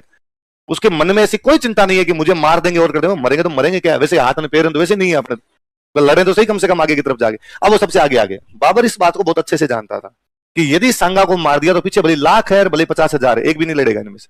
इसलिए बाबर ने अपनी एक पूरी टुकड़ी, तीर कमान चलाने वालों की पूरी टुकड़ी कहा कि केवल सांगा पे हमले करने और किसी पे नहीं करना। उस टुकड़ी ने भी कहा भाई सांगा यदि आगे, इसका मतलब ये नहीं सांगा अकेला है, उसके आसपास में कवर है, उनकी सेना भी तो साथ में बढ़ी होगी आगे, और नहीं मार सकते इसको, और अपने मर जाएंगे सारे। सांगा, बाबर ने कहा कि भले 1,000 फौजी उतारे जाए, 1,000 के 1,000 मर जाए, कोई दिक्कत नहीं है, एक सांगा मरना चाहिए, एक तीर तो निशाने पे लगेगा किसी ना किसी का, इतने में अपना काम हो जाएगा। अब वो लगातार सांगा ही सांगा पे तीरों की बौछार भी, वो आगे आगे जा खड़ा। फिर हाथी की समस्या, हाथी पे बंदा दूर से दिखता है, निशाना सटीक लग जाता है, घोड़े पे और निशाना लगे नहीं भाई, दब जाओ आप घोड़ों घोड़ों के बीच में, हाथी तो ऊपर से दिख रहा है आपको कि फलाना आदमी हाथी पे। फिर राजा मुकुट मुकुट पहन के बैठता तो और पता चलता कि अब ये राजा ही है अपने आप में। तो एक तीर लगा सांगा के, तीर लगा तो मरा वो फिर भी नहीं, पर वो हाथी में गिर गया ऊपर। हाथी में बैठने की जगह होती है होदा, जिसको बोलते हैं होदा, उस होदे में गिर गया। अब वो गिरा तब इन पीछे वाले सबने देखा भाई यहां तक भी दिखेगा, अरे वो तीर लगान गिर गया, इनको लगा मर गया, तो सारे निकल गए पीछे से। आगे वालों ने खूब कन्वे किए उधर से मैसेज, अरे नहीं मरा, अभी घायल हुआ है घायल हुआ है, पर इतने आप जगह के अंदर पहुंचाओ कैसे मैसेज, तब तक सेना बिखर चुकी थी। इन्होंने वापस यूं लड़ने की कोशिश तो की। अब यहां मेवाड़ में एक रिवाज था कि जब भी राजा किसी भी कारण से घायल हो जाए, राजा ना लड़ पाए, या राजा को किसी भी कारण से युद्ध का मैदान छोड़ना पड़े, तो सादड़ी का झाला राजा वाला मुकुट पहन के लड़ेगा। और सादड़ी का झाला कौन था कि हरावल में तो हमेशा रहेंगे सलूम्बर के चुंडावत, और राजा का मुकुट धारण करने की यदि बारी आई तो कौन धारण करेगा? सादड़ी का झाला। सादड़ी का झाला कौन था? तो फटाफट सादड़ी वाले झाला को सांगा वाला मुकुट पहनाया, उस हाथी पे बिठाया ताकि पीछे दिखे कि नहीं राजा बैठा है, राजा बैठा है। लेकिन मिसकम्युनिकेशन इतना फैला कि वो इनके समझ में नहीं आई सेना के कि कौन बचा हुआ है कौन नहीं है, सेना वहां से निकल गई। बाबर बहुत इजीली युद्ध जीत जाता दोपहर तक, कि उसको ज्यादा संघर्ष नहीं करना पड़ा था। इनके आपस में कोऑर्डिनेशन में कमी आ गई, जिस कोऑर्डिनेशन की वजह से जीत जात गया था वो। यहां पे देखो, घायल होने के कारण सांगा को युद्ध भूमि से बाहर जाना पड़ा। Due to injury Sanga had to move out from battlefield. घायल होने के कारण सांगा को युद्ध भूमि से बाहर जाना पड़ा। Due to injury Sanga had to move out from battlefield. घायल होने के कारण सांगा को युद्ध भूमि से बाहर जाना पड़ा। Due to injury Sanga had to move out from battlefield. अतः सादड़ी के झाला अज्जा ने युद्ध का नेतृत्व किया। So Jhala Ajja of Sadri led battle.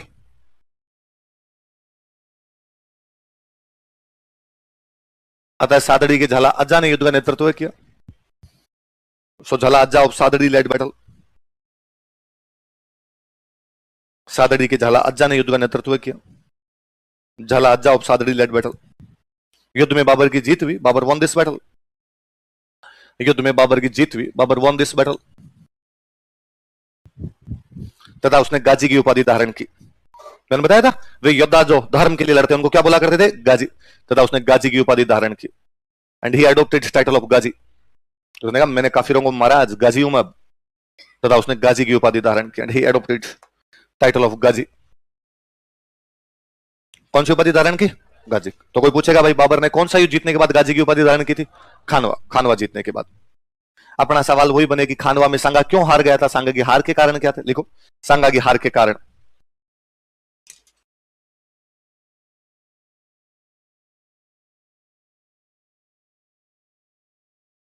सांगा की हार के कारण। Causes of defeat of Sanga. Causes of defeat of Sanga. ये तो सिंपल सा कारण ये है कि संगा की सेना में कोऑर्डिनेशन नहीं है। यूनिटी नाम की जो चीज होती है किसी सेना के अंदर, वो नहीं। थाने में थानेदार एक होना चाहिए, बाकी सब सिपाही होने चाहिए। अपने यहाँ थाने में सारे थानेदार थे, कोई भी दूसरे का ऑर्डर मानने के लिए तैयार है। आप जब आगे पबेट पढ़ोगे तब आप एक सिद्धांत पढ़ोगे, आदेश की एकता, यूनिफॉर्मिटी ऑफ ऑर्डर।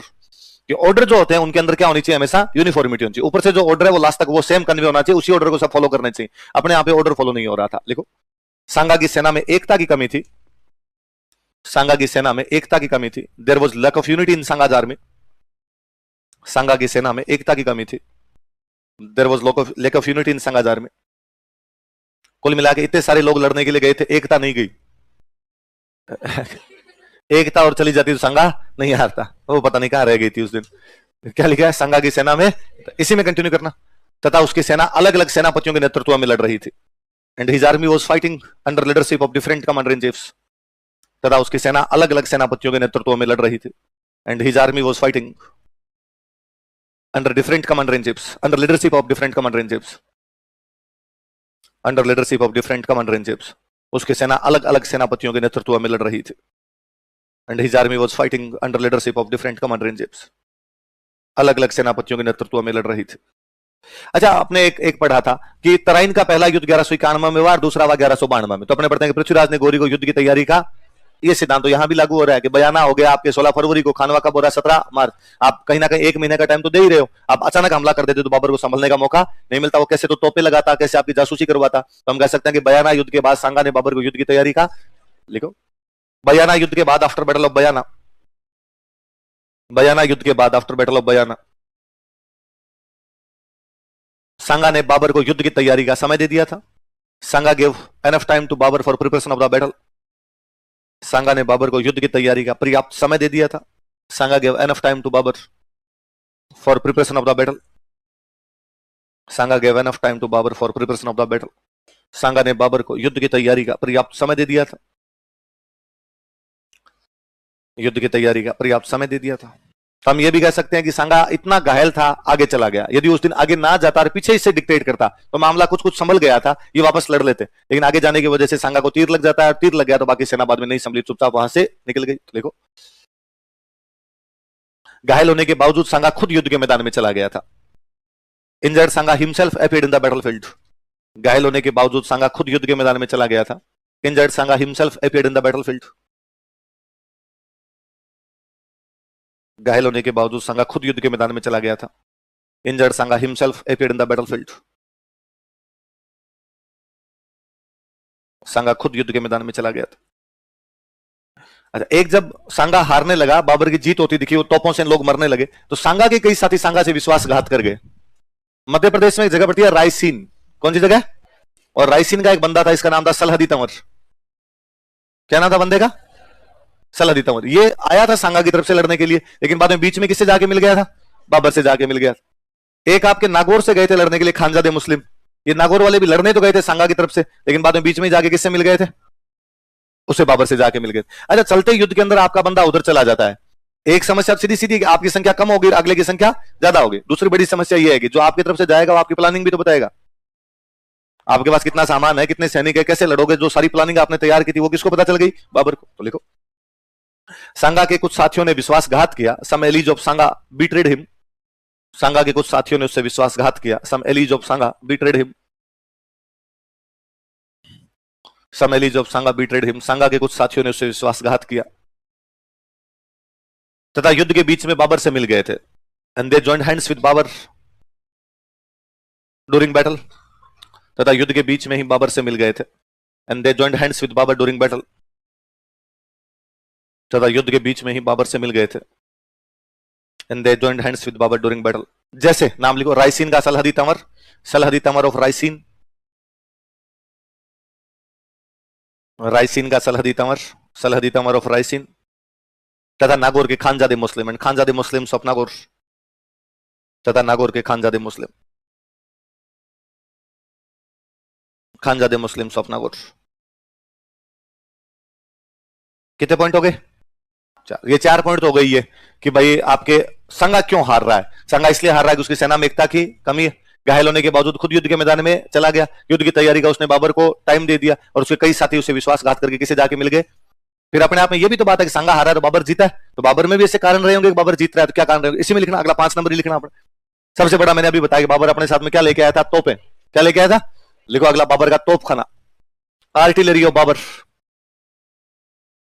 बाबर का तोप खाना, आर्टिलरी ऑफ बाबर। ये अंतर अपने आप में कि आपके पास तोपे नहीं है, अगले के पास में तोपे, बाबर का तोप खाना। एक और सुनना, देखो यहां अपने सेनाओं की लड़ाई ये थी, अपने पोजीशन ये हुआ करती कि आमने सामने की लड़ाई होती, इस सैनिक से ये लड़ेगा, इससे ये लड़े, इससे ये लड़े, इससे ये लड़े, तोप भाले से भाले वाला लड़े, तलवार से तलवार वाला लड़े, तीर कमान वालों से तीर कमान वाला लड़े, सीधा सिस्टम हुआ करता। बाबर उज्बेक था, उज्बेकों की एक पद्धति और हुआ करती, तुलगुमा।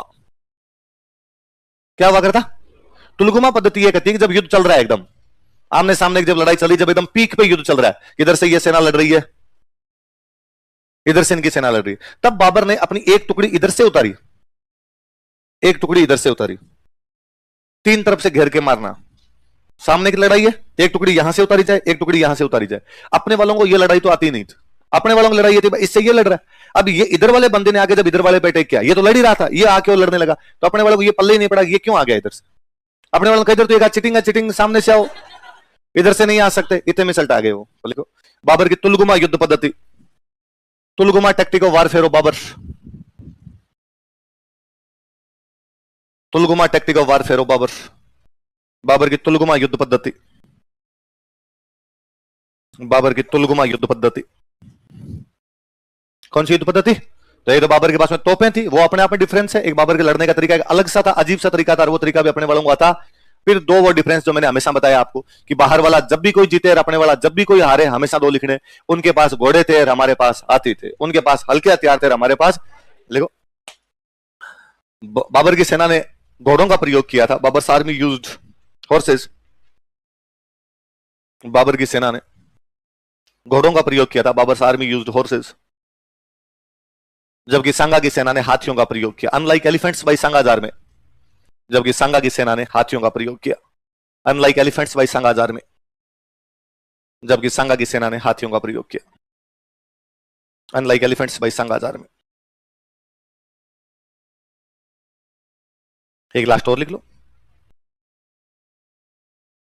बाबर के सैनिकों ने सांगा के सैनिकों की अपेक्षा हल्के हथियारों का प्रयोग किया था, Babur soldiers used lighter weapons than Sanga soldiers, Babur के सैनिकों ने सांगा के सैनिकों की अपेक्षा हल्के हथियारों का प्रयोग किया था, Babur soldiers used lighter weapons than Sanga soldiers.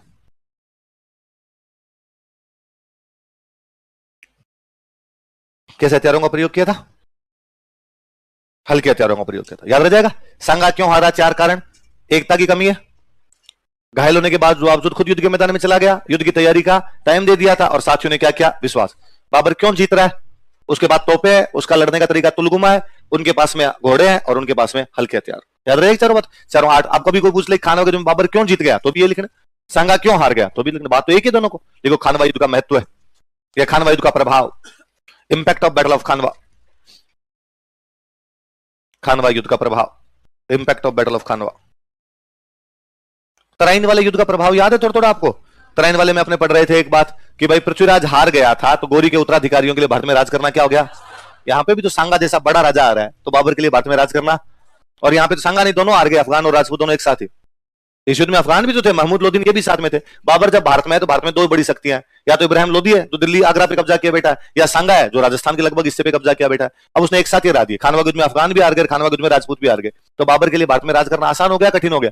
मान लो इस युद्ध में सांगा नहीं हारे, तो क्या बाबर भारत पे कब्जा करे, वो भगा दे इसी युद्ध के अंदर उसको। तो लिखो, अफगानों तथा राजपूतों को हराने के बाद, after defeating Afghan and Rajput, अफगानों तथा राजपूतों को हराने के बाद, after defeating Afghan and Rajput,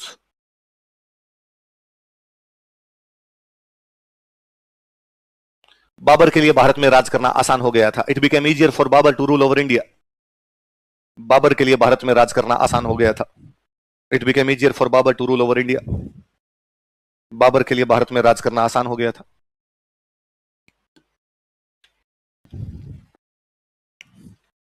it became easier for Babur to rule over India, Babur के लिए भारत में राज करना क्या हो गया था, आसान हो गया था। किस किस को हराने के बाद में, अफगानों को हराने के बाद में और राजपूतों को हराने के बाद में। ये तो बाबर की तरफ से अच्छी बात हुई।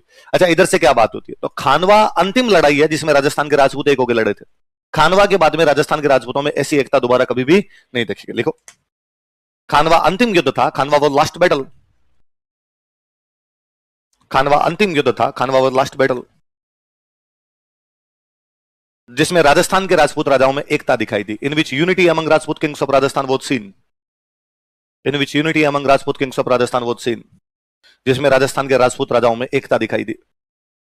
इन which unity among Rajput kings of Rajasthan was seen, ये सारे एक झंडे के नीचे आ गए थे। Unity among Rajput kings of Rajasthan was seen, Rajasthan के राजपूत राजाओं में एकता दिखाई दी। सांगा राजपूतों में लास्ट राजा है जो दिल्ली पे कब्जे का प्रयास कर रहा है। सांगा के बाद में किसी भी राजा ने दिल्ली को इस प्रकार से चैलेंज नहीं, ये डायरेक्ट दिल्ली को चैलेंज कर रहा है कि भाई आप बाबर से लड़ने के लिए आगरा के पास में जा रहे हो, दिल्ली के पास में जा रहे हो, इसका मतलब सांगा बाबर को चैलेंज कर रहा है। इसके बाद में कोई भी इस प्रकार का राजा दिल्ली को चैलेंज नहीं कर पाया, दिल्ली के राजाओं को चैलेंज नहीं कर पाया। लड़े बाद में, ये नहीं लड़ाइयां बंद हो गई। आप कह सकते हो कि सर महाराणा प्रताप भी तो लड़े थे, पर महाराणा प्रताप मेवाड़ में लड़ रहे हैं। कहां पे लड़ रहे हैं? धौलपुर जाके थोड़ी लड़े, या भरतपुर में जाके थोड़ी लड़े हैं। ये कांड यदि कोई करके गया था तो अंतिम आदमी ये कौन था? बाद में तो घर की लड़ाइयां हैं। बस दो चीज है, एक तो यह है कि आपका घर है और गुंडे उस पर कब्जा करने के लिए आ गए, आप जी जान लगा के लड़ोगे, आप अपने घर पे किसी को कब्जा करने नहीं तो। अब मेरा घर है भाई, गुंडे भले कितने शक्तिशाली है पर मेरा घर तो नहीं छूटेगा, मुझे मारो और मेरे घर पे कब्जा कर लो। महाराणा प्रताप, चंद्रसेन, दुर्गादास वाली लड़ाइयां घर की लड़ाइयां हैं। यहां तो सांगा खुद कह रहा है मैं तुम्हारे प्लॉट पे कब्जा करूंगा।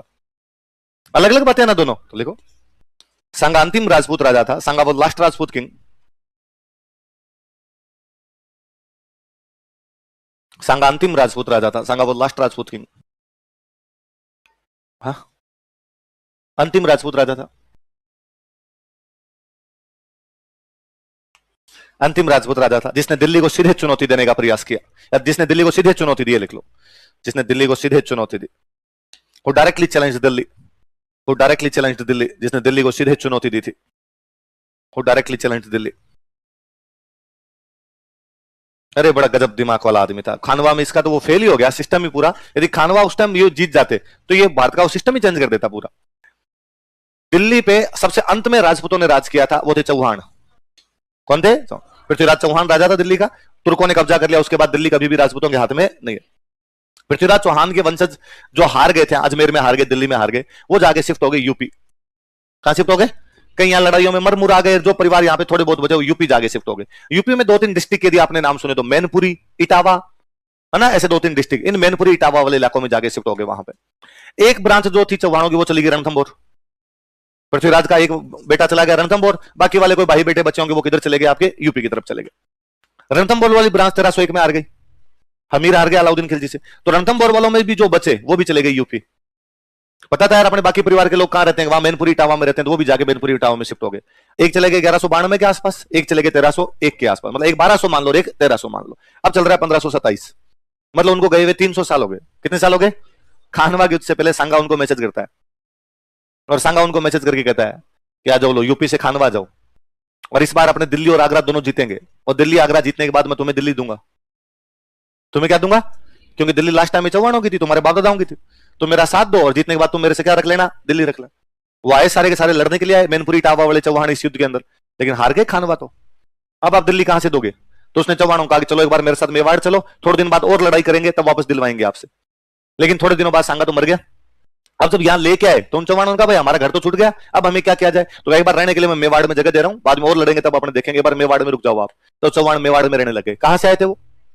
यूपी। कहां से आए थे? यूपी, मैनपुरी इटावा। यूपी अपने से पूर्वी दिशा में पड़ता है, पश्चिम में? पूर्वी। अपना पश्चिम है, तो वो कौन सी दिशा में हो गए? पूर्वी। आज भी मेवाड़ में उन चौहानों को कहते हैं पूर्विया चौहान। क्या बोलते हैं उनको? क्यों कहते हैं पूर्वीय? क्यों? कहां से आ गए थे वो? ये झाला जो है, झाला आजारी पर ये गुजराती है सारे। ये कहां के थे? सांगा इस युद्ध में बुला गया था इनको, इस युद्ध से पहले इकट्ठे करने शुरू कर दिए थे इसने। आ जाओ, मेवाड़ में जितने अलग अलग प्रकार के लोग हैं सारे सांगा के टाइम में, सोलंकियों को, झालाओं को, परमारों को, चौहानों को, राठौड़ों को, उसने खूब सारे लोगों को इकट्ठा किया। आओ इस बार ढंग से लड़ना है आपने। तो इसमें दिमाग तो गजब ही था इस आदमी के अंदर, और उतना ही बड़ा योद्धा हुआ अपने आप में। पर वो आपकी एक सिंगल गलती भारी पड़ गई कि आप युद्ध के मैदान में आगे चले गए थे, या आपने उसको युद्ध की तैयारी का क्या दे दिया था? टाइम। तो 1527 हमारी घड़ी की वो सुई है जिसका कांटा किधर भी हिल सकता था, वो कांटा बाबर के पक्ष में हिल गया, इसलिए मुगलों के शासन की क्या होगी? भारत में शुरुआत होगी। तो सांगा अंतिम राजपूत राजा था जिसने दिल्ली को सीधे चैलेंज किया था। इसके बाद में कोई भी राजपूत राजा इस प्रकार से दिल्ली को चैलेंज, उसके बाद वाले जो लड़ रहे थे वो अपना घर बचाने के लिए लड़ रहे थे। आई बात समझ? फिर सांगा इतना बड़ा राजा कि बाकी सबको झंडे के नीचे लेके चल रहा है। इसके बाद इतने बड़े राजा ही नहीं है। जब राजा बड़े होंगे तो उनके पास धन ज्यादा होगा, धन ज्यादा होगा तो कल्चरल एक्टिविटी को भी क्या मिलेगा? बढ़ावा ज्यादा। धन ज्यादा तो मंदिर बनवाएगा, महल बनवाएगा, किले बनवाएगा। अब जब राजा ही छोटे छोटे हुए तो धन भी ज्यादा नहीं था, तो मंदिर भी ज्यादा नहीं बने, तो कला संस्कृति को नुकसान होगा या फायदा होगा? देखो, सांगा के बाद बड़े हिंदू राजा नहीं बचे। There were no great Hindu kings after Sanga. Sanga के बाद बड़े हिंदू राजा नहीं बचे। There were no great Hindu kings after Sanga. Sanga के बाद बड़े हिंदू राजा नहीं बचे। There were no great Hindu kings after Sanga. अतः कला व संस्कृति को नुकसान हुआ। अतः हिंदू कला व संस्कृति को नुकसान हुआ, which declined Hindu art and culture. जैसे हिंदू कला व संस्कृति को नुकसान हुआ, which declined Hindu art and culture. Hindu कला व संस्कृति को नुकसान हुआ। सबसे बड़ी बात, इस युद्ध ने राजपूतों की युद्ध में जो कमजोरियां थी वो रिवील की। कि पता चला कि साहब इनके लड़ने के तरीके के अंदर सबसे बड़ी कमी तो है कि कोऑर्डिनेशन नहीं है आपस में। ये किसी एक आदेश नहीं मानते, आदेश केवल अपने सेनापति का मानते हैं। पता चला कि इनको तोपों की जानकारी नहीं है। पता चला कि अभी तक भी किसका प्रयोग करते हैं? हाथियों का। अभी तक भी इन्होंने हल्के हथियार नहीं बनाए। इस युद्ध ने राजपूतों की सामरिक कमजोरियां उजागर की। कैसी कमजोरियां? और वो सेम बात, कमजोरियां तभी पता चलती है जब आप हारते हो। जब तक आप जीतते रहते हो तब तक आपकी कमजोरियां पता। आप सारे टेस्ट में नंबर अच्छे आते रहे, आप सारे एग्जाम पास करते रहे, कुछ ही नहीं पता चलता। जब एग्जाम में फेल होते हो तब अपने सोचते हैं कि हाँ यार टेस्ट तो दिए नहीं थे, या हाँ यार अपने रिटर्न प्रैक्टिस तो की नहीं थी। कुछ ना कुछ तभी पता चलता है आपको। तो लिखो, इस युद्ध ने राजपूतों की सामरिक कमजोरियां उजागर कर दी थी। This battle revealed strategic weaknesses of Rajputs.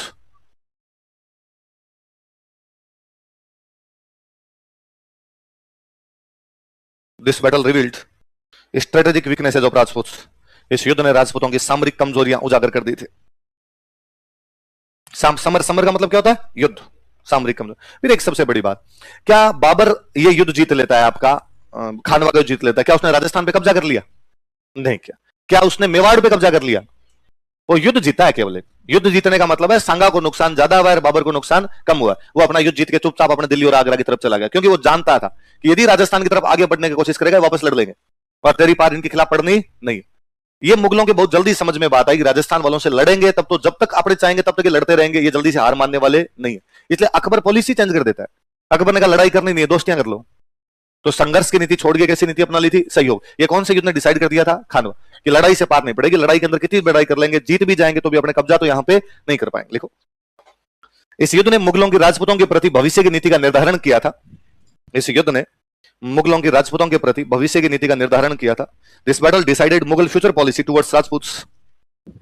इस युद्ध ने मुगलों की राजपूतों के प्रति भविष्य की नीति का निर्धारण किया था। This battle decided Mughal future policy towards Rajputs. मुगलों की राजपूतों के प्रति भविष्य की नीति का निर्धारण किया था। Decided Mughal future policy towards Rajputs. भविष्य की नीति का निर्धारण किया था। इसी में कंटिन्यू करना। तथा कालांतर में एंड लेटर ऑन, तथा कालांतर में एंड लेटर ऑन अकबर ने संघर्ष के स्थान पर सहयोग की नीति अपनाई थी। Akbar adopted coordination policy in place of struggle. Akbar ने संघर्ष के स्थान पर सहयोग की नीति अपनाई थी। Akbar adopted coordination policy in place of struggle. संघर्ष के स्थान पर सहयोग की नीति अपनाई थी। Adopted coordination policy in place of struggle. याद करके ना, कल पढ़ेंगे।